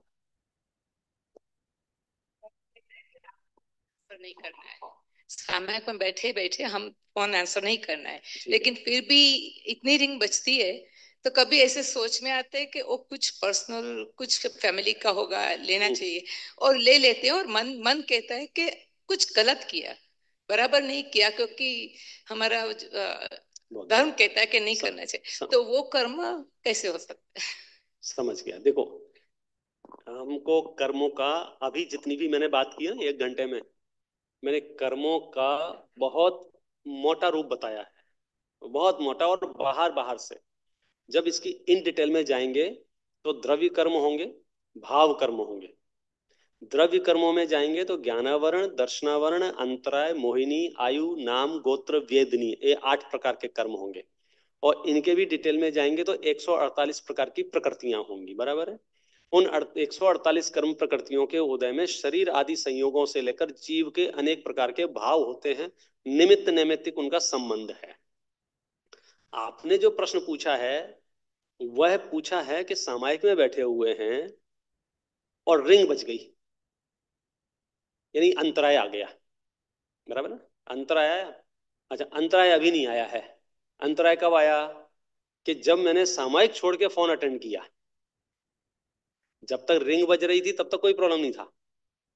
प्रॉब्लम कहाँ शुरू हुई थी? अब आप पूछो रिंग क्यों बजी? रिंग नहीं बजती तो कोई प्रॉब्लम नहीं थी। रिंग इसलिए बजी कि जब दूसरे सामायिक कर रहे थे आप उनकी रिंग बजाई थी आपने। ये बहुत स्थूल है। मतलब कोई ना कोई, किसी ना किसी तरह का इस जाति का सूक्ष्म कर्म बंधन है कि मुझे इस तरह की परिस्थितियां बनेंगी। अब उन परिस्थितियों में आप परिस्थितियों से जुड़ते हो या स्वभाव में रहते हो, अब ये निर्बंध होने की कला बतेगी। अब आत्म शांति के उपाय में आप चले गए, अभी तो कर्म सिद्धांत पे चल रहे थे, अब आत्म शांति में आ गए कि अब कर्म का उदय तो आ रहा है, कभी अच्छा आ रहा है, कभी बुरा आ रहा है। तो अब आत्म शांति का हेतु क्या है कि हम कर्म के उदय की ओर ना ध्यान देते हुए हम अपनी ओर ध्यान देवें, तो ये आत्म शांति का रास्ता है। अभी क्या हो रहा है, हम इमीडिएटली डाइवर्ट हो जाते हैं। पुण्य का उदय आता है, हा हा ही हा हा, ऐसा लगता है कि बस मेरे जैसा महान, मेरे जैसा नेता, मेरे जैसा लीडर, मेरे जैसा कर्म करता कोई नहीं है। पाप का उदय आता है, हम पश्चाताप में, शोक में, घबराहट में, बेचैनी में, अरे रे क्या होगा क्या होगा क्या होगा। आचार्य कह रहे हैं कि ये क्या था दोनों के दोनों? एक पुण्य का उदय था, एक पाप का उदय था। आत्मा जो है ना, भगवान आत्मा जो है ना, ये पुण्य और पाप से परे है। चाहे पुण्य का उदय आए, चाहे पाप का उदय आए, दोनों में ही मैं यहाँ तृप्त रहूं, मैं यहाँ समता भाव से रहूं, मैं यहाँ साम्य भाव से रहूं, तो इससे क्या होगा कि पुराना कर्म का उदय आके चला जाएगा, नया कर्म नहीं बंधेगा। और नया कर्म नहीं बंधेगा तो आगे फिर उदय में कुछ नहीं आएगा, तो जर्नी ब्रेक हो जाएगी। कौन सी? जो कर्म बंधन की है। अभी क्या हो रहा है हमारे साथ? पुराना कर्म उदय में आता है, हम नया बांधते हैं, फिर ये उदय में आएगा, फिर नया बांधेंगे, फिर ये उदय में आएगा, फिर नया आएंगे। हम यहाँ आपको एक कॉन्सेप्ट दे रहे हैं कि आप कर्म सिद्धांत की गहराइयां समझिए। जैसे किसी ने मुझे दुर्वचन कहे, उसका मूड अपसेट हुआ, उसने मुझे दुर्वचन कहे। दुर्वचन कहे मेरे पाप का उदय आया। तो अच्छा, पाप के उदय में मुझे क्या करना चाहिए? मुंह लटका के बैठना चाहिए कि नहीं बैठना चाहिए? अपसेट होना चाहिए कि नहीं होना चाहिए? चिंता, आकुलता, घृणा करनी चाहिए कि नहीं करनी चाहिए? उसने दुर्वचन कहे हैं तो मुझे भी दुर्वचन कहना पड़ेंगे क्या? उसने दुर्वचन कहे हैं तो मुझे रोना पड़ेगा क्या? उसने दुर्वचन कहे हैं, मुझे आकुलता करनी पड़ेगी क्या? कंपलसरी है क्या? ये ऑप्शनल है? चॉइस है ना आपकी। मैंने आपकी प्रशंसा की तो आपको खुश होना जरूरी है क्या? मैंने आपकी निंदा की तो आपको नाराज होना जरूरी है क्या? वो कंपलसरी है कि ऑप्शनल है? ऑप्शनल है ना। लेकिन हमारे माइंड सेट ने, मिथ्यात्व ने, अज्ञान ने उसे कंपलसरी मान लिया है। और हम जायज ठहराते हैं अपने क्रोध को, अपने मान को, अपनी मायाचारी को।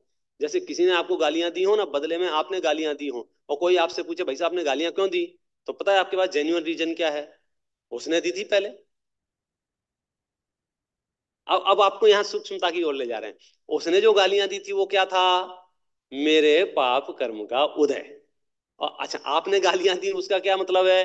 कि आपने अर्न किया, अब आपने नया और बांधा। इसका मतलब क्या है? कि कभी ना कभी फिर खाने को मिलेंगी। तो यदि आप भविष्य में नहीं खाना चाहते हो तो इसका क्या उपाय है?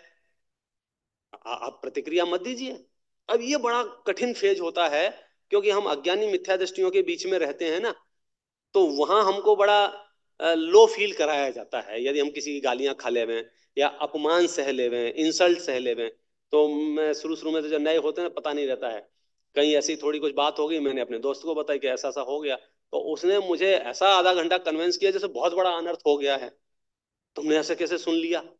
तुम्हें वहीं जवाब दे देना चाहिए था, और मैं होता तो ऐसा कर देता, वैसा कर देता। समझ में आ रहा है क्या हो रहा है हमारे साथ? तो हम ऐसे लोगों के बीच में रह रहे हैं, अज्ञानी मिथ्या दृष्टियों में, जहां हमें कषाय करना अच्छा बताया जाता है। जबकि फैक्ट ये है, वो बिल्कुल वैसी गंदगी थी जैसे रास्ते में जा रहे थे, गाड़ी निकली, उससे कुछ कचरा उड़ा और मेरे कपड़े पे आके लगा। जैसे कपड़े पे आके लगा मैंने ऐसे ऐसे कर दिया, बस इससे ज्यादा कुछ नहीं था। मूर्खता कहाँ हुई? हमने उसे संभाल के रखा। हमने उसे संभाल के रखा, घर तक ले गए, फिर घर वालों को दिखाया, तो 6 घर वालों को, फिर हमारे 6 लोगों को प्रॉब्लम होगी। फिर हमने समाज में मीटिंग बुलाई, फिर सबको दिखाया, देखो मेरे, ये मैंने कुर्ते की बात की है, वो ज्ञान पे बात करो, आत्मा के बात करो। तो कपड़े पे जो स्पॉट लगते हैं, हम उन्हें क्लीनिंग प्रोग्राम में रखते हैं। अच्छा गंदे हो गए, वॉशिंग कर लेंगे। आत्मा में जो दाग लगते हैं, उनका क्या करते हैं? आप देखोगे कई सालों से आत्मा नहीं धोई होगी बहुत लोगों ने, तो कपड़े रोज धो रहे हैं। आत्मा में 10 साल पुराना, 20 साल पुराना, 30 साल पुराना। अरे जन्म जन्मांतर का बैर राग द्वेष चलता है इस जीव के साथ में। कमठ और पार्श्वनाथ का क्या है? काम 2 मिनट का था, 2 मिनट ज्यादा बोल दिया, 2 सेकंड का काम था, सुन के अनसुना करना था। लेकिन हमने क्या किया? उसे विकार को संभाल के रखा, क्रोध को संभाल के रखा, मान को संभाल के रखा, मायाचारी को संभाल के रखा। अब क्या हो रहा है? वो अंदर ही अंदर, अंदर ही अंदर इन्फेक्शन कर रहा है। तब तो अपने आप प्रतिक्रमण है, प्रायश्चित है, ये सारी चीजें क्यों है? ये वॉशिंग मशीन है आत्मा की। ये आत्मा बहुत गंदी हो गई हो, प्रतिक्रमण में डालो, बाहर निकालो, नीट एंड क्लीन। सबसे उत्तम क्षमा। संवत्सरी करते हैं ना, उसका मतलब क्या है? कारण यह है कि कर्म सिद्धांत की डेप्थ पता होगी तो हमें सामने वाला निर्दोष दिखेगा, और कर्म सिद्धांत की डेप्थ नहीं पता होगी तो हमें सामने वाला निर्दोष नहीं दिखेगा, अपराधी दिखेगा। और जब तक सामने वाला अपराधी दिखेगा, आपको कषाय होगी। आपको अपनी कषाय शांत करनी है तो सबसे पहले सामने वाले को निरपराधी बोलो। अपने पास्ट में झांक के देखो, और जिन जिन की लिस्ट आपने बना रखी है, इसने बुरा किया था, इसने बुरा किया था, इसने बुरा किया था, इसने बुरा किया था, आज वो लिस्ट फाड़ के फेंक दो, कह दो कि किसी ने बुरा नहीं किया था, मेरा अपना कर्म का उदय था, फिनिश। तो इसे नवीन कर्म बंधन से आप बच जाएंगे। जिनने अच्छा किया उनके भी ज्यादा चापलूसी करने की जरूरत नहीं है। मेरा कर्म का उदय था तो आपने अच्छा किया, मेरे कर्म का उदय था आपने बुरा किया। यहाँ तटस्थ भाव में आ जाते हैं, साक्षी भाव में आ जाते हैं, ज्ञाता भाव में आ जाते हैं। तो ये आत्म शांति का उद्घाटन यहां से शुरू होता है। कहां से? पहले से पहले संपूर्ण विश्व को निर्दोष देखिए आप। इस धरती पर मेरा कोई बुरा करने वाला, मेरा कोई भला करने वाला है ही नहीं। कोई बुरा करने वाला नहीं है, मैं डरूंगा नहीं। कोई भला करने वाला नहीं है, मुझे लालच नहीं आएगा। जो डरपोक नहीं है, लोभी नहीं है, उससे बढ़िया आत्म शांति किसी को हो ही नहीं सकती है। पूरी दुनिया दहशत में है, घबराहट में है, और जैनाचार्य मुझे निर्भय करते हैं। मृत्यु शब्द सुना है? मृत्यु शब्द, पूरी दुनिया इस शब्द को सुन के थर थर कांपती है, और जैनाचार्यों ने इतने मोटे मोटे ग्रंथ लिखे, उसका नाम लिखा है मृत्यु महोत्सव। दिमाग काम नहीं करे, आप पढ़ो तो शास्त्रों को। क्या टाइटल है? मृत्यु महोत्सव। भाई साहब, मृत्यु सेलिब्रेशन हो सकता है? ये बोले जैनाचार्यों की ताकत है ये। लोगों के हाथ पांव फूल जाते हैं मृत्यु के नाम से, और यहां कहते हैं इट्स ओके।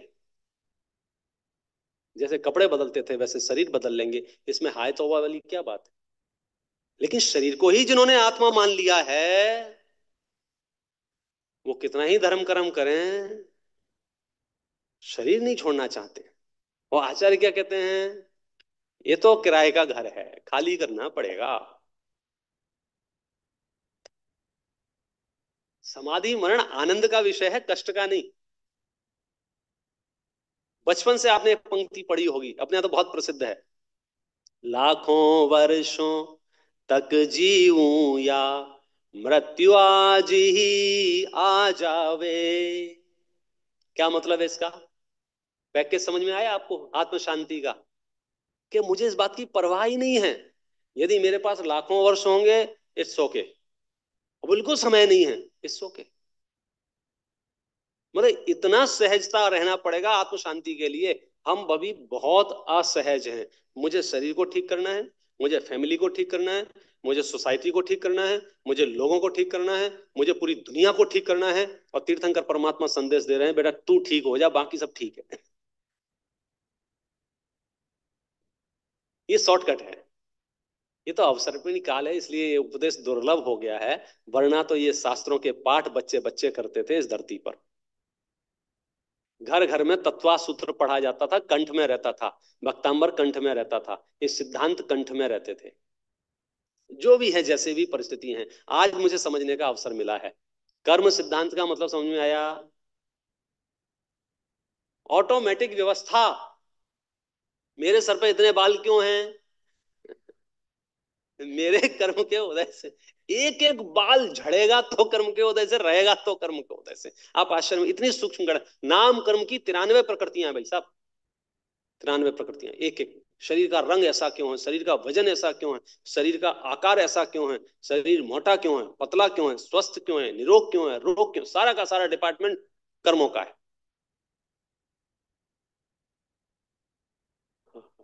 किराए के घर में हम रहते हैं, उसकी दीवार 5 फीट की है कि 6 फीट की है, क्या फर्क पड़ता है? क्या पड़ता है? ये किराए का घर है कि नहीं है? इसका रेंट देते हो कि नहीं? रेंट देते हो कि नहीं? एवरीडे या वीकली या मंथली, क्या व्यवस्था है आपके यहाँ? हम्म? दिन में कई बार। इस रहस्य को आप समझिए। हम सिर्फ रेंट पे कर रहे हैं, तो उससे मोह क्यों, उससे इतनी ममता क्यों? हाँ ठीक है, जब तक जिस घर में रह रहे हैं साफ सफाई रखते हैं, धर्म आराधना में हेतु बनता है, ये भक्ति पूजा पाठ स्वाध्याय संयम में आराधना में सहयोगी बनता है, इसलिए मैं इसे दाना पानी देता हूं, इससे ज्यादा कुछ नहीं। और जो मैं समेट रहा हूं, ये भी मेरा, ये भी मेरा, ये भी मेरा, ये भी मेरा, थोड़ा एक बार चेक कर लेना भाई साहब, जाते समय क्या क्या साथ में जाने वाला है। परलोक.com पे जाके आप देखो कितना लगेज अलाउंस है उसमें। जैसे हम इंडिया से यहाँ आते हैं, आप यहाँ से वहां जाते हो, टिकट पे देखते हो ना, क्या देखते हो? कितना लगेज ले जा सकते हैं, 2 सूटकेस, इतने इतने केजी के, एक केबिन बैग, एक पर्सनल आइटम, ऐसा लिखा रहता है ना। तो ऐसे ही जब इस शरीर से अगले शरीर में आप जाएंगे, तो क्या क्या लेके जाएंगे, लगेज अनाउंस देख लेना एक बार। आइडिया हो तो बता सकते हो, नहीं आइडिया हो तो कल बताना। तो आपको पता चलेगा, अरे यार प्रॉब्लम कहाँ होती है। मैंने देखा ही नहीं टिकट में कितना है। मैं तो गया, हाँ ये भी ले लो, ये भी ले लो, ये भी अच्छा लग रहा है, ये भी अच्छा लग रहा है, ये भी अच्छा लग रहा है, ये भी अच्छा, ठूस ठूस के सूटकेस ले जाके एयरपोर्ट पर खड़ा हो गया। उसने कहा भाई साहब वेट करो। वेट किया। ओ, ओवर। आप क्या करें? टक टक टक कैलकुलेटर लगाया उसने, $800 लगेंगे आपके। सामान $200 का है, $800 मांग रहा है। अब दिमाग खराब हो रहा है, ना तो $800 दिए जा रहे हैं, ना सामान फेंका जा रहा है, और ऊपर से प्रेशर है जल्दी कीजिए। अब दिमाग काम नहीं कर रहा, $800 देना चाहिए या सामान फेंकना चाहिए, बोलो क्या आइडिया है। अब एक एक सामान याद आ रहा है, ये इसके लिए लिया था, ये इसके लिए लिया था, ये दोस्त के लिए है, ये भाई के लिए, ऐसे लिस्ट बनी हुई है। और वहां संकट पड़ रहा है, बोले 2 मिनट है, फटाफट से विंडो बंद हो रही है, फ्लाइट छूट जाएगी आपकी, क्या करे जी। तो इसलिए समाधि मरण में, मृत्यु की समय में आपको घबराहट ना हो। अभी से बता देता हूं, टिकट पे अनाउंस देख लेना कितना ले जा सकते हो। और ये चीज आपको पता चल गई, जिस दिन महसूस हो गई, उस दिन आप राजा बन जाओगे कि जो चीजें मैं ले ही नहीं जा सकता हूं, वो मेरे पास रहें ना रहें, कम रहें ज्यादा रहें, 4 दिन बाद खोने वाली थी आज खो जाएं, आप चैतन्य की ओर आ जाएंगे, आप आत्मा की ओर आ जाएंगे, आप आत्म वैभव की ओर आ जाएंगे। लगे जना उसमें मैंने देखा है, बाकी कुछ जाएगा क्या नहीं जाएगा, मेरी आत्मा जाएगी, मेरे आत्मा के अनंत गुण जाएंगे, मेरा अनंत आनंद ज्ञान दर्शन सुख वीर सभी गुणों का घनपिंड मैं हूं, ये मैं साथ में रहने वाला चैतन्य हूं। तिक्काले चतुपाणा इंद्रिय बल माऊ आण पाणो, या ये आप तीनों कालों में ये जो जीव जीता है, बाहर में 10 प्राण से जीता है, वास्तव में तो निश्चय से चैतन्य प्राणों से जीता है, और चैतन्य प्राण मेरा कभी साथ नहीं छोड़ते हैं। आत्म शांति का आधार एक ही है कि मैं आत्मा की ओर आऊं, बाहर में आत्म शांति ढूंढूंगा, संभव ही नहीं है। सेटलमेंट के लिए आपको 3 स्टेप पे बात की। पहला स्टेप क्या, कि जितना भी इस व्यवस्था में कर्म सिद्धांत की व्यवस्था आप समझ लेंगे, उस दिन से आपको राहत फील, कोई क्वेश्चन नहीं होगा, इनके साथ ऐसा क्यों हुआ, इनके साथ ऐसा क्यों हुआ, मेरे साथ ऐसा क्यों हुआ, मेरे बच्चे के साथ ऐसा क्यों हुआ, उसकी तो कोई गलती नहीं थी। आपको गलती दिख रही है या नहीं दिख रही है, 100% कभी ना कभी उसने ऐसी गलती या अच्छी या बुराई की है जिसकी वजह से आज उसे यह व्यवस्था मिल रही है। जब पूरी विश्व व्यवस्थित व्यवस्था में चल रहा है, तो फिर मुझे बहुत संकल्प विकल्प करने की आवश्यकता नहीं है। मैं क्या करूं कि अब निश्चिंत होकर सामायिक करूं। अब आपको सामायिक में संशय नहीं हो, क्योंकि आपने कर्म सिद्धांत का, ये तो मैंने आधा घंटा, आप जब डिटेल पढ़ोगे ना, इसकी एक एक प्रकृति काम कर रही है, आप निर्भर हो जाएंगे।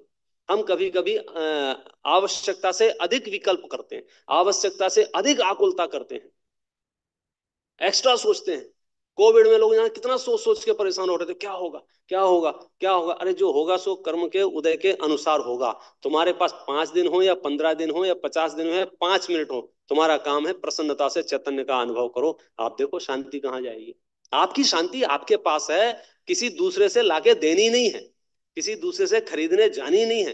पूरा चैतन्य सदन शांति से भरा हुआ है। फिर मुझे महसूस क्यों नहीं हो रही है, क्योंकि मैंने किराए के घर में अपना मालिकाना हक बताना शुरू कर दिया है। बस यहां से गड़बड़ी हुई है, और इसका रहस्य कल खुलेगा, जिसका टॉपिक ही अपना भेद विज्ञान का है, कि अब हमें भेद विज्ञान करना पड़ेगा कि दो वस्तुएं जो मिली हुई दिख रही हैं, वे भी वास्तव में मिली हुई हैं या नहीं है। इस तरह से हमने थोड़ी सी चर्चा आज कर्म सिद्धांत के आसपास की। आपको इसमें से और भी कुछ क्वेश्चन हो तो पूछ सकते हैं। और हाँ जी बोलिए। हाँ जी। में जाना चाहिए या नहीं जाना चाहिए? क्या चल रही है? Protest okay, against. डिपेंड्स करता है आप किस ओहदे पर हैं, किस पद पर हैं। यदि आप पॉलिटिकल लीड करते हैं देश को, आपकी परिस्थिति, जैसे भैया ने कुछ मुझे पूछा तो मेरा जवाब था गुण स्थानों के अनुसार से भाव आते हैं। आप किन परिस्थितियों में हैं, उन परिस्थितियों के हिसाब से निर्णय लिए जाते हैं। सामाजिक निर्णय, व्यवहारिक निर्णय, पारिवारिक निर्णय, व्यापारिक निर्णय, राजनैतिक निर्णय। तो ये राजनीतिक निर्णय में आता है, या परिवार के निर्णय में आता है, व्यवहार के निर्णय में आता है। जहां जहां अपने राग के अनुसार लगता है, उसमें फर्क नहीं पड़ता है। डेप्थ बात यह है कि आपको कॉन्सेप्ट समझ में आना चाहिए। आपका जाना और नहीं जाना उसके अनुसार कार्य होने वाला नहीं है। कार्य में जो बड़ा हेतु वही है, लेकिन हम जिस व्यवहारिक जीवन में जीवन यापन करते हैं, वहां अलग अलग परिस्थितियां हो सकती हैं। अननेसेसरी आक्रोश वाले प्रोटेस्ट होते हैं, उसमें जाने की कोई जरूरत नहीं है। क्योंकि जहाँ कषायों से आंदोलन हो रहा हो, वहां हमारा क्या काम है। हमारे तो, हम तो शिखर जी के लिए लड़ते हैं तो मौन लड़ते हैं, चुपचाप रोड पे निकलते हैं, चुपचाप, भैया दे दो हमारा शिखर जी, हमको दे दो। क्योंकि हम कुछ नहीं, काल क्रम में ये अवसरपणी काल, तीर्थंकर यहाँ से चले गए, कल्प वृक्ष यहाँ से चले गए, सारी चीजें घटती जा रही हैं। अभी थोड़ी बहुत बची हैं, ये भी आगे खत्म हो जाएंगी, समझो इस काल क्रम में है। तो हम उतना ही संकल्प विकल्प करें जितना हमारी कैपेसिटी में हो, उससे ज्यादा करने की आवश्यकता नहीं है। Another question I have. ये प्लेन अहमदाबाद में गिरा. So means according to Jainism, it's due to karma. So should we feel sad or should we feel? Means I don't feel anything because I know that due to karma. But then somebody will think, what kind of heart you have? Because one person's life is saved because of his karma, which is Ayushya karma, so prabharthato. So how should we think and how should we react? ये तो आपने एक दुर्घटना का जिक्र किया है. पूरे विश्व को यदि हम देखेंगे तो गांव गांव में, गली गली में वही ईरान और इजराइल में हो रहा है. वही कुछ दिन पहले भारत पाकिस्तान में हो रहा था. कुछ ह्यूमन इंटेंशनली कर रहे हैं, कुछ चीजें अनइंटेंशनली हो रही हैं. समझे, ये प्लेन क्रैश अनइंटेंशनली लग रहा है. कोई रिसर्च में कुछ नई बात आए तो पता नहीं, अभी तक अनइंटेंशनली है. जो कुछ भी हुआ है एक दुर्घटना है.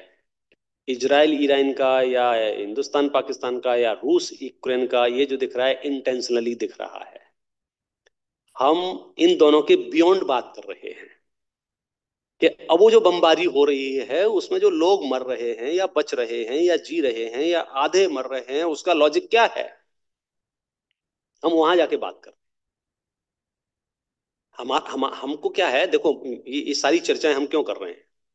हम यहाँ जितना भी डिस्कशन कर रहे हैं उसका रीजन क्या है, पहले तो आपको ये खोज के लाएं. वाई, हम क्यों कर्म सिद्धांत की इतने डिटेल में या इतनी बार बार बात कर रहे हैं, हम जिन शासन की इतनी बात क्यों कर रहे हैं.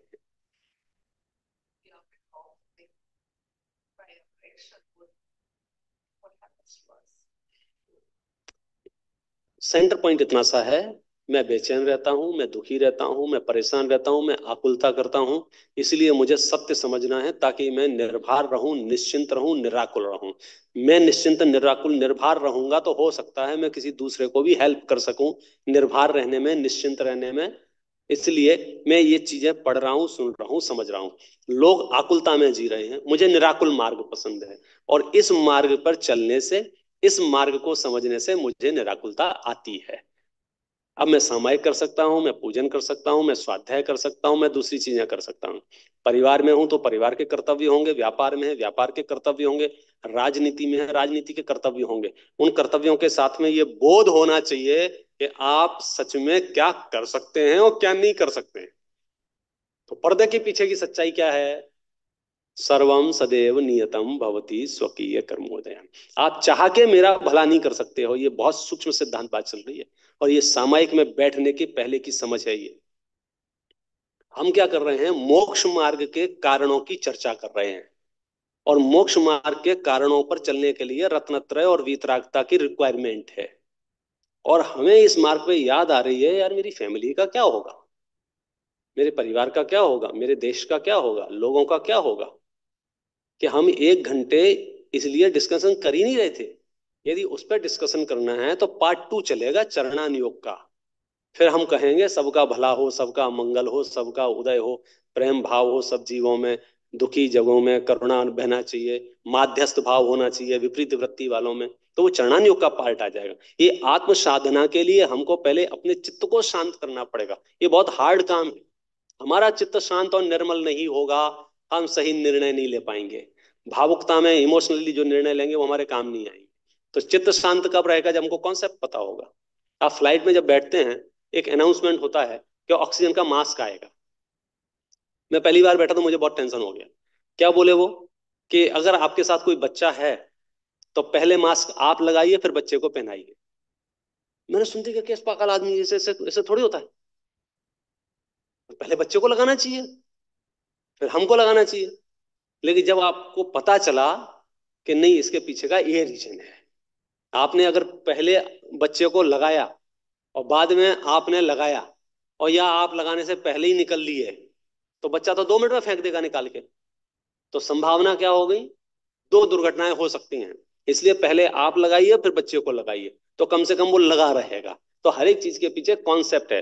तो खुद ने मास्क लगाया तो दूसरों को हेल्प कर पाए. तो पहले हमारा चित्त निर्मल होना चाहिए, हमारा मन क्षमा से, हमारा मन प्रसन्नता से भरा हुआ होना चाहिए. हमारा मन प्रसन्नता से भरा हुआ होगा तो हम लोक कल्याण की बात कर पाएंगे। हम खुद आकुलित रहेंगे, खुद आक्रोशित रहेंगे, खुद बेचैन रहेंगे, तो हम लोगों का भी कल्याण करने में असमर्थ हो जाएंगे। विश्व कल्याण की भावना करने वाले सभी जीवों से कहता हूं, पहले आत्म कल्याण का प्लान बनाओ, और आत्म कल्याण में आप सफल होंगे तो आपके निमित्त से विश्व कल्याण होगा। तीर्थंकर महावीर घर से बाहर विश्व कल्याण के लिए नहीं निकले थे, आत्म कल्याण के लिए निकले थे, लेकिन उनके निमित्त से विश्व कल्याण हुआ। कितने जीवों ने अपना हृदय परिवर्तन किया। सभी तीर्थंकरों के निमित्त से विश्व कल्याण होता है, धर्मगुरुओं के निमित्त से विश्व कल्याण होता है, लेकिन उन धर्मगुरुओं के निमित्त से विश्व कल्याण होता है जो धर्मगुरु आत्म कल्याण के लिए निकले हैं। जो विश्व कल्याण के लिए निकलेंगे वह तो फंस जाएंगे, वो तो पूरा विश्व उनका कल्याण करा देगा। हाँ, हिस्से बांट होने लग जाएंगे, बंटवारे होने लग जाएंगे, डिस्प्यूट शुरू हो जाएंगे। यहाँ निष्प्रहता अलग जाति की है। और हम सारी चर्चाएं मोक्ष मार्ग के बाउंड्री में कर रहे हैं। मैं अपने मोक्ष मार्ग को कैसे आगे बढ़ाऊं, मैं कैसे प्रसन्न रहूं, मैं कैसे निराकुल रहूं। अभी जो गुस्सा आ रहा था मुझे फैमिली पर, अपने परिवार पर, अपने लोगों पर, उसने मेरा बुरा किया है, उसने मेरे पैसे छीन लिए हैं, उसने मेरी जगह छीन ली है, कर्म सिद्धांत समझने के बाद मुझे किसी पर क्रोध नहीं आ रहा है, क्योंकि मुझे समझ में आ गया यह मेरे अपने कर्म का उदय था। और महापुरुषों को देखकर और आनंद आ गया, जब उसी भाव से मोक्ष जाने वाले राम, उसी भाव से मोक्ष जाने वाले 5 पांडव भी बाहर की परेशानियां आ सकती हैं, तो मेरे जीवन में थोड़ी बहुत परेशानियां आए तो मुझे इससे कोई फर्क नहीं पड़ता है, मेरा मोक्ष मार्ग नहीं छूटना चाहिए। और जैसे जैसे आप स्वाध्याय और बढ़ाएंगे तो निस्संदेह बहुत क्लैरिटी है जैनिज्म में हर चीज की।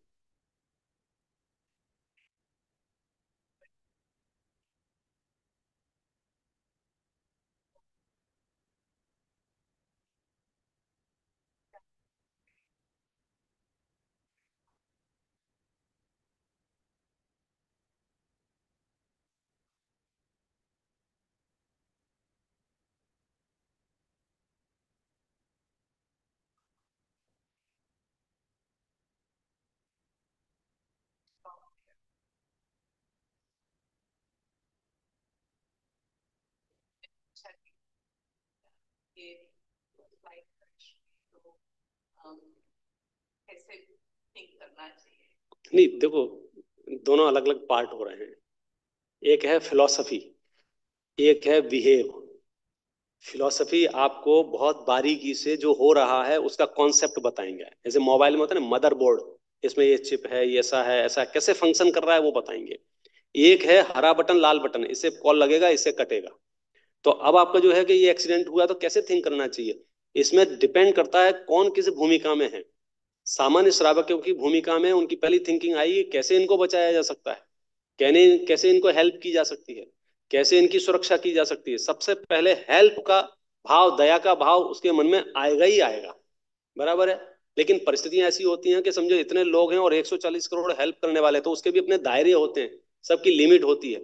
जब बड़े बड़े भूकंप आते हैं तो बड़ी बड़ी डिमांड होती है, प्राइम मिनिस्टर डिमांड करता है कि पूरा देश सहयोग कीजिए, दूसरे देशों को सहयोग भेजते हैं। तो ये ह्यूमन नेचर में दया, करुणा, ये सारी बेसिक चीजें हैं, ये तो है ही है। लेकिन डिपेंड है, कोई अलग गुण स्थान में बैठा हुआ है, कोई और मोक्ष मार्ग में आगे बढ़ रहा है, तो उसके लिए घटनाएं दुर्घटनाएं हर व्यक्ति प्रभावित होगा, ये जरूरी नहीं है, क्योंकि सबकी अपनी जिम्मेदारियां हैं।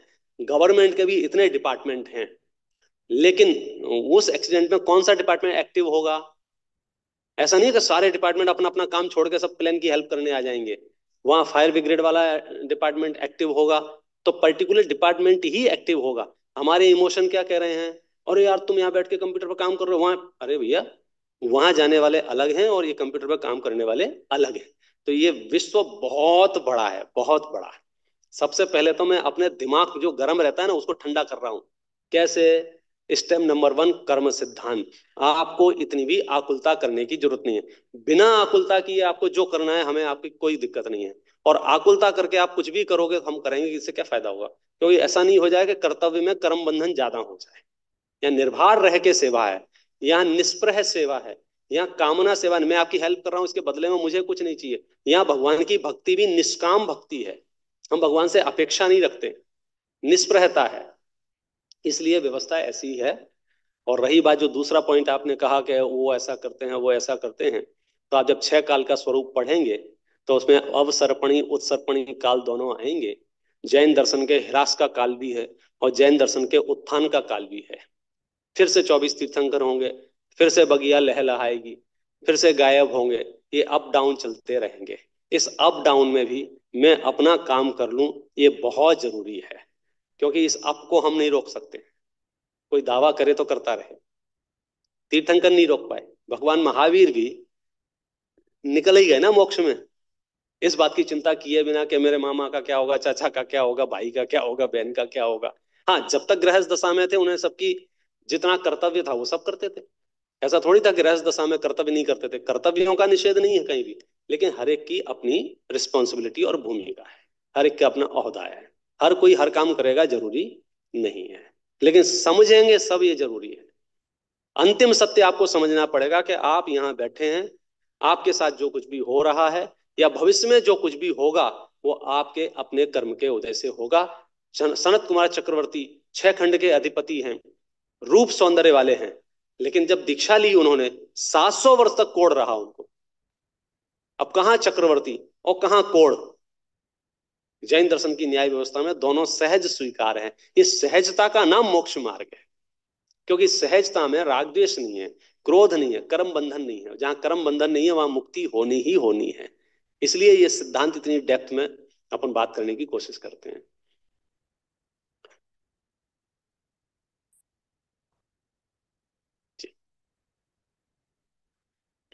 जिनवाणी स्तुति करेंगे।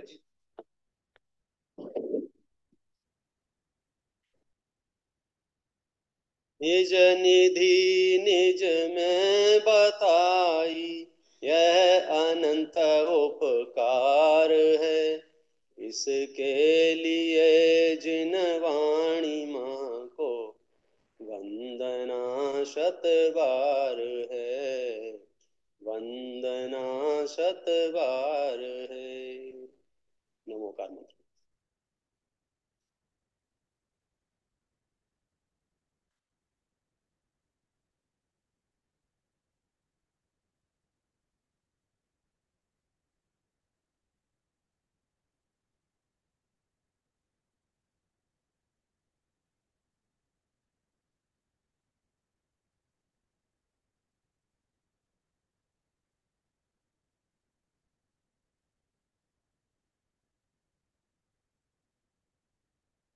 जय बोलो द्वादशांग में जिनवाणी माता की।